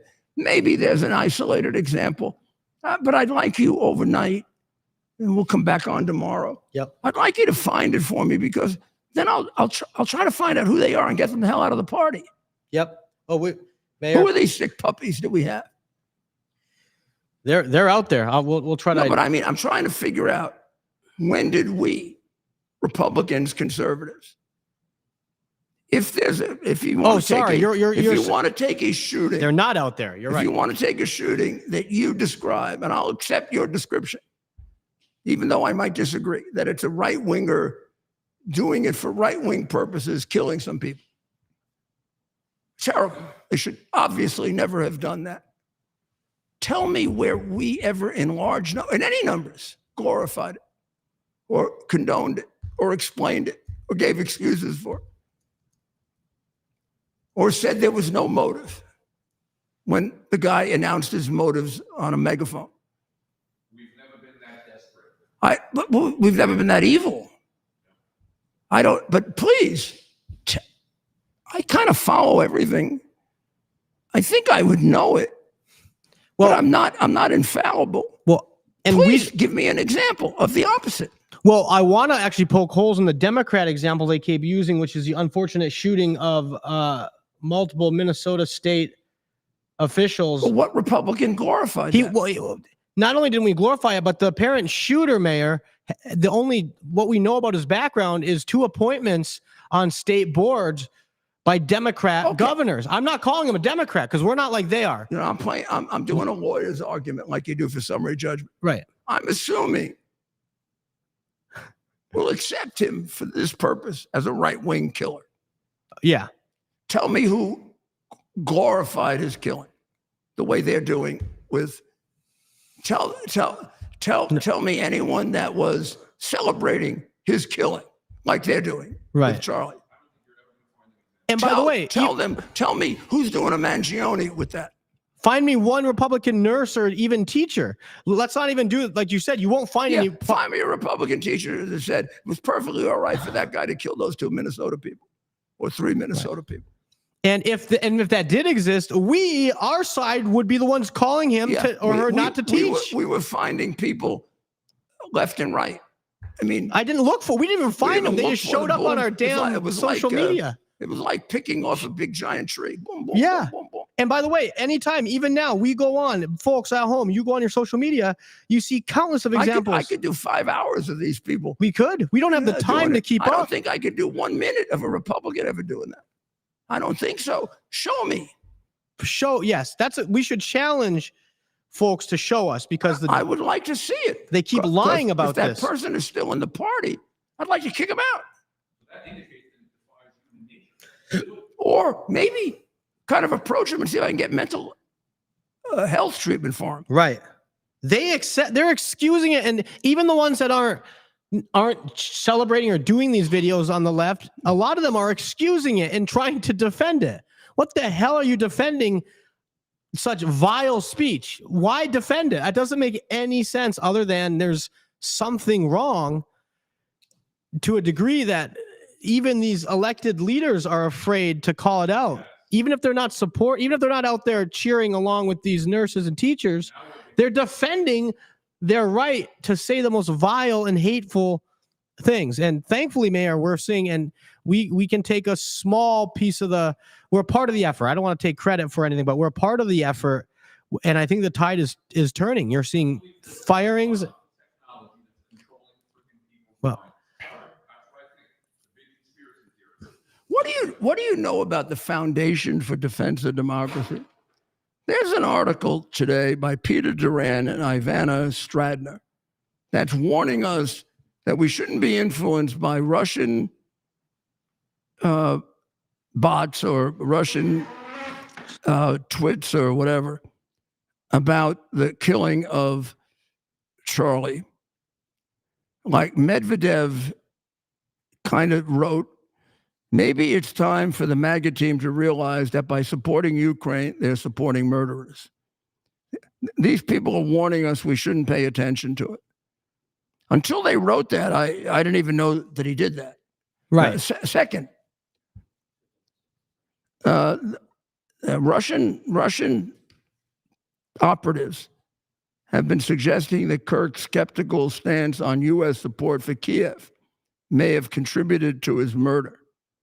Alexei Pushkov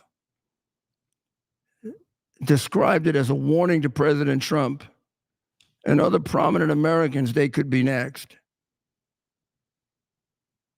Perhaps most unsettling was Russian ultranationalist Alexei Dugin, who posted with more than a hint of wish casting that Kirk's death was very much like the beginning of a civil war, painting the Democratic Party as America's Ukraine.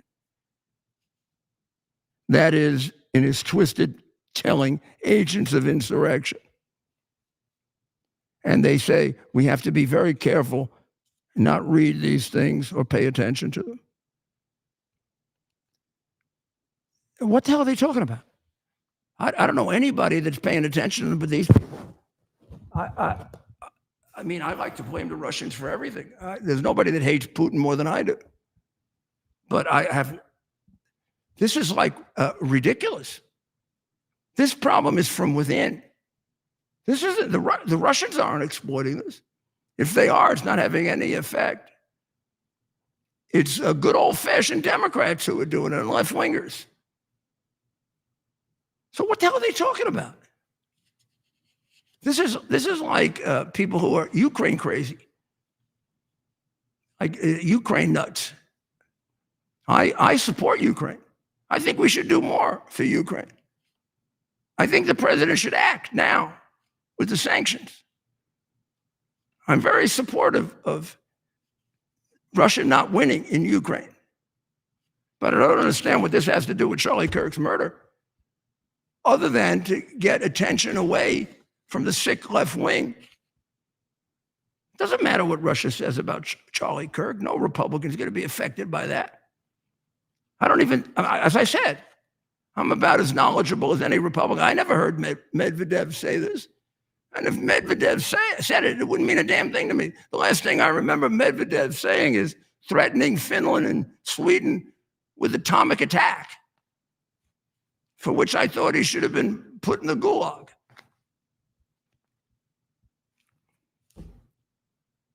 A lot of sick people. I don't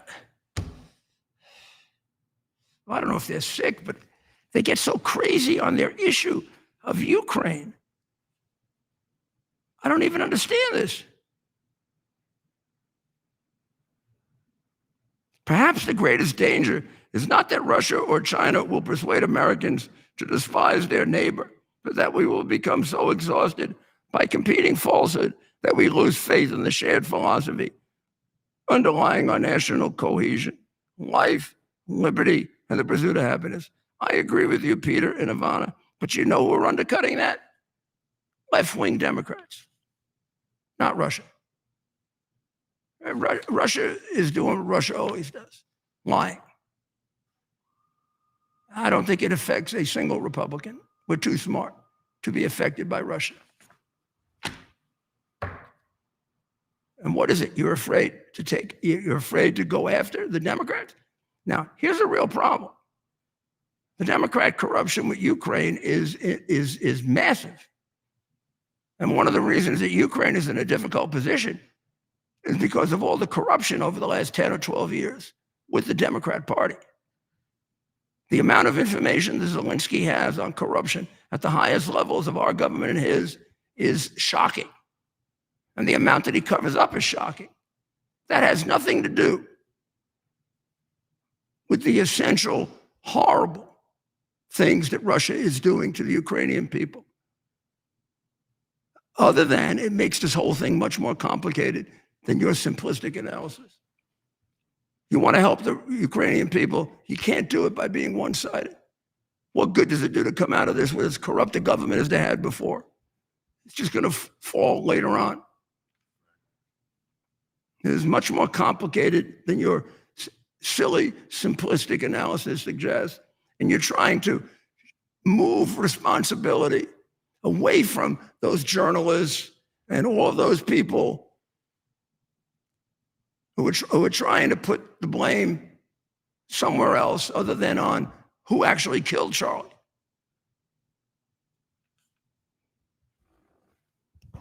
I think we talked about the attacks on Kash Patel, but they really ought to be expected. If you're going to straighten out the FBI, they're going to attack you big time. They're very capable, and they were very corrupt at the highest levels. I know we like to say not all the agents. Of course, it's not all the agents, but don't let that get you to think it's not a lot of them. It took a lot of agents to put all those January 6 people in jail for ridiculous amounts of time under unbelievably horrendous circumstances for a crime that was largely exaggerated and made up, and which nobody will take the time to examine, including the involvement of Antifa, which is ignored.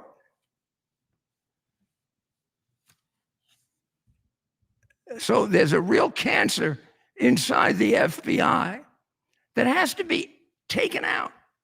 And whoever does it is going to be crucified. So God bless him and Dan Bongino. God bless Kash Patel and Dan Bongino. And please, people in the administration, I don't have to say this to the president, but would you have their backs? You got to understand what's going on. Stop all this. Have Kash's back and Dan's. They're going through the same thing you're going through. Maybe they don't make every right decision. I don't know. It doesn't seem to me they've made any wrong ones particularly. I mean, the one about whether the guy, that's happened to me. It's happened to everybody. You think you have the guy, you don't. I mean, that happened to Elliot Ness. I love the idea of a duel between Besant and Pulte. So Besant, of course, I guess lost his temper with Pulte. Pulte is the guy who pointed out all the people who have double mortgages where they claim to be primary residents of two different places. They're all a bunch of Democrat crooks.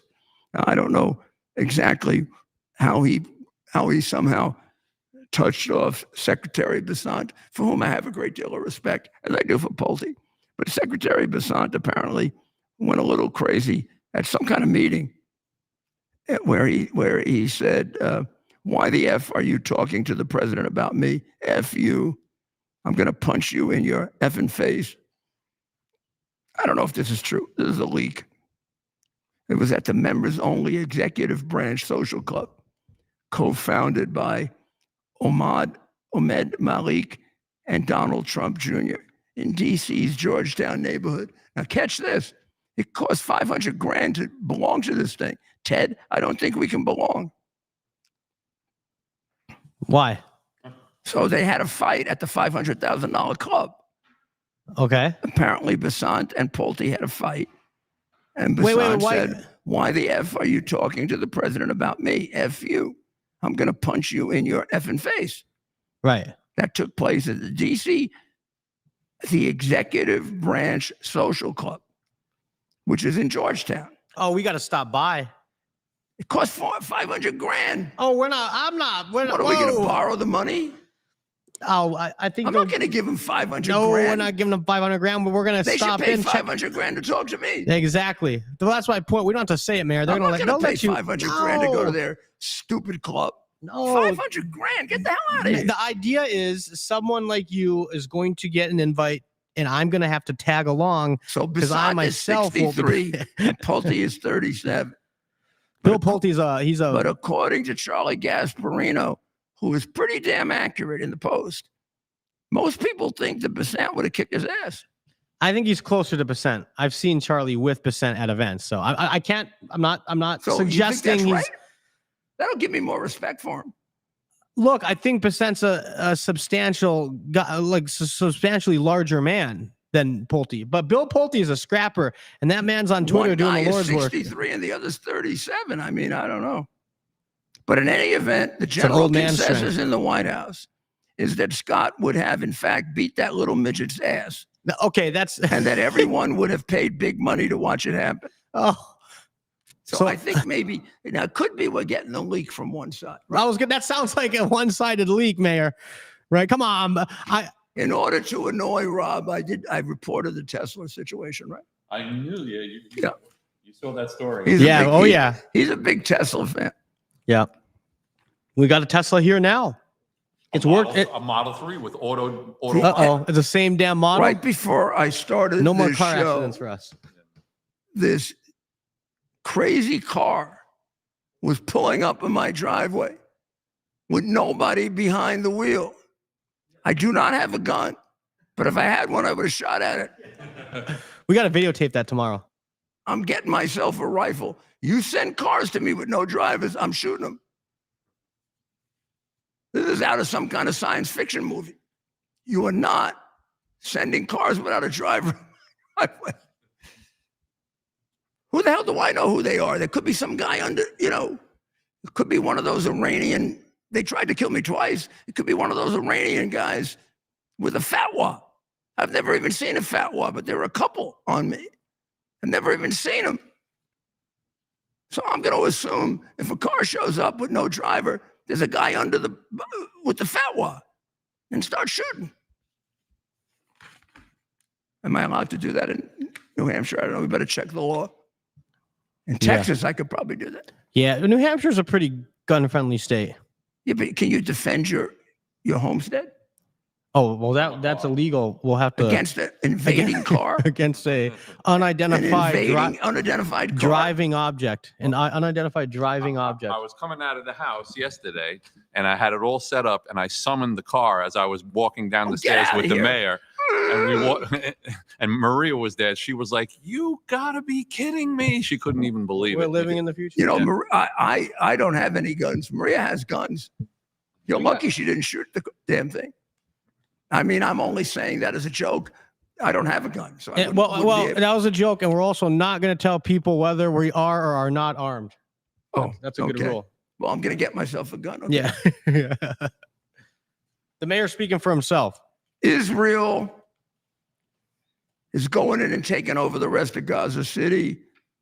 God bless you. While everybody else sleeps, Israel just keeps marching on to win the war against terrorism. Thank you, Israel. While we ponder, you succeed. Thank you. And thank you, Bibi. And if this moron communist gets elected and tries to arrest you, we'll find a way to get you out. Okay. So I think we've covered everything in our effort to bring you everything that's been censored, warped, or intended to make you into a communist. And we're going to prevent that, you and I, together. I can't do it alone. I need you. Okay? So I think tonight, why don't we try something? Why don't we show that we're Christians and good people, or part of the Judeo-Christian tradition, or just decent people? And let's pray that these people who've attacked Charlie, his organization, what he's done, given all kinds of specious reasons for why he should have been shot and killed, or said there's no evidence of motive or whatever. Let's pray that they come to some kind of realization of how their minds have been warped and their souls have been demented. And they pray to God, and God gives them the light to repent. I think it can happen. I think this is a very, very, very critical time where a lot of things can get examined that weren't examined before. I don't think I knew just how bad it was. The Mangione thing suggested some of it but it seemed like it was more stupid, silly kids. But this is much more serious than that. These are adults, so-called reporters, scholars, professors, teachers, healthcare people, rather widespread. So there is a real sickness abroad in this land.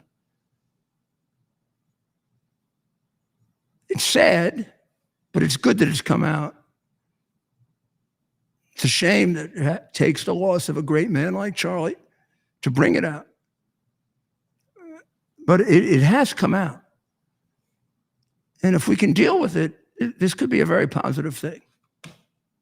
Because I think that decent people reflecting on this will be shocked by it and reject it. Even if they have some of those feelings themselves, they'll realize those feelings are wrong. And I think they'll see the distinction. You don't see this on our side. You really don't. Now, if you can find an isolated incident, God bless you. And I'll do the best I can to fix it. But I don't remember any right-wing killing of a left-wing, anything in which a bunch of Republicans or right-wingers had it. We denounced big it. Celebration.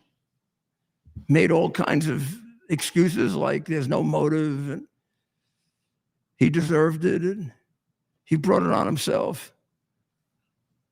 So this is something we covered yesterday. Starbucks heard us loud and clear, Mayor. Another project we undertook. Well, Starbucks did the right thing here in New Hampshire, so that's why we didn't attack them. We didn't even put the video up because we had nothing to report. But they did refuse in the West Coast.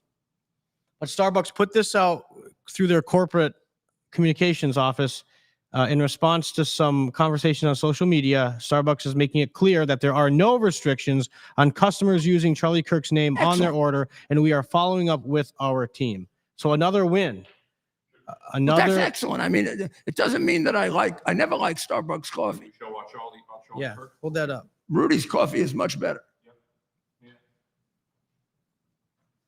What's that? Oh, that's the one you got. Yeah, keep it there. Keep it there. I'll focus you. Yeah. Show him. Ted and Rob went to the Starbucks here in New Hampshire and asked for a coffee with Charlie's name on it, and they gave it to him straight off. So as a result of that, we congratulated them, and we made no criticism of Starbucks because it obviously was an individual decision made, I don't know, somewhere on the left coast. And now that they've made this general statement, I congratulate them. Yeah, we congratulated them. I congratulate them, and but it will not stop me from saying I think their coffee is a ripoff. And even before I had Rudy's coffee, I preferred Dunkin' Donuts, but now Rudy's coffee is so much better. The other day I had such a good cup of Rudy's coffee, I tweeted out, sent out to everybody at 6 o'clock in the morning. I don't usually have it. This is a remarkably good cup of coffee. And the house smells so good in the morning when that coffee is going. Forget about it. You think we're exaggerating? Please try it. It's really fabulous. There it is in the back. You can hard to see it, but Rudy's coffee. I go upstairs in the house. I walk. I got to have a cup of coffee. I have to. Okay. The aroma Also, is make amazing. sure right now with those 3 police officers, you contribute to t2t.org. $11 a month. I guarantee you, Frank has already contacted the families, and they've already gotten the wonderful, supportive news that the mortgage on their homes is going to be paid off by Tunnel to Towers, the organization that if you watch the show, you support. So Just put in T2T.org. Pledge $11 a month and you can be part of that, and so much more. But that's the one that's relevant tonight. And we'll have more details on that tomorrow. And again, my admiration goes to the governor and the police chief for the sensitive way in which they handled it. I know we spend a lot of time criticizing Democrats. This is a time to be in solidarity with them. Couldn't have done it better myself.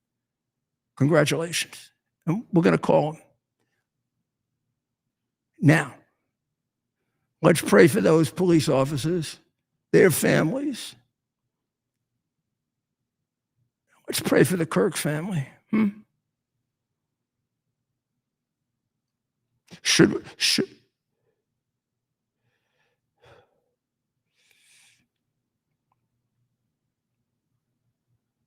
just take a little time. Pray for our president. Despite the vicious language of the critics, he's very hurt by this and doing the best he can to be what he is, a very strong leader. And pray for the people of Israel and Ukraine, Iran, all of the places that are living under tyranny or war. And pray for America. Something has come out about America in the last week, dear God, that's very frightening. Not just the cold-blooded murder of Charlie Kirk. I'm not going to say we got used to that, but gosh, we've had so many of these things, assassinations, and what really I think just completely shakes us at our core is the people glorifying it, or the people enjoying it, or the people excusing it, or can we change them, dear God? Can we fix them? Can we bring them back to Judeo-Christian values? I think we can. So we're going to pray tonight for that. And we're going to be back tomorrow. We'll be back tomorrow at 7 on X, of course. We're always on X and on Lindell's speech, TV. And then we'll be here on X, and then every YouTube and Facebook, Instagram, Getter, and then the day after on Newsmax 2.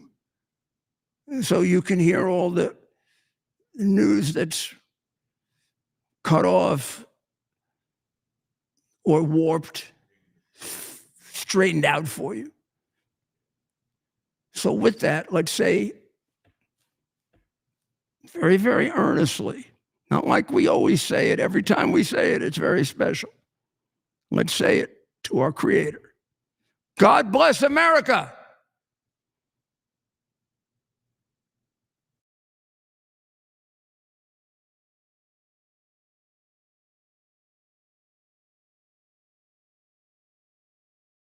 It's our purpose to bring to bear the principle of common sense and rational discussion to the issues of our day. America was created at a time of great turmoil, tremendous disagreements, anger, hatred. There was a book written in 1776 that guided much of the discipline of thinking that brought to us the discovery of our freedoms, of our God-given freedoms. It was Thomas Paine's Common Sense, written in 1776, one of the first American bestsellers, in which Thomas Paine explained, by rational principles, the reason why these small colonies felt the necessity to separate from the Kingdom of Great Britain and the King of England. He explained their inherent desire for liberty, for freedom, freedom of religion, freedom of speech, the ability to select the people who govern them. And he explained it in ways that were understandable to all the people, not just the elite. Because the desire for freedom is universal. The desire for freedom adheres in the human mind, and it is part of the human soul. This is exactly the time we should consult our history. Look at what we've done in the past and see if we can't use it to help us now. We understand that our founders created the greatest country in the history of the world, the greatest democracy, the freest country, a country that has taken more people out of poverty than any country ever. All of us are so fortunate to be Americans. But a great deal of the reason for America's constant ability to self-improve is because we're able to reason, we're able to talk, we're able to analyze. We are able to apply our God-given common sense. So let's do it.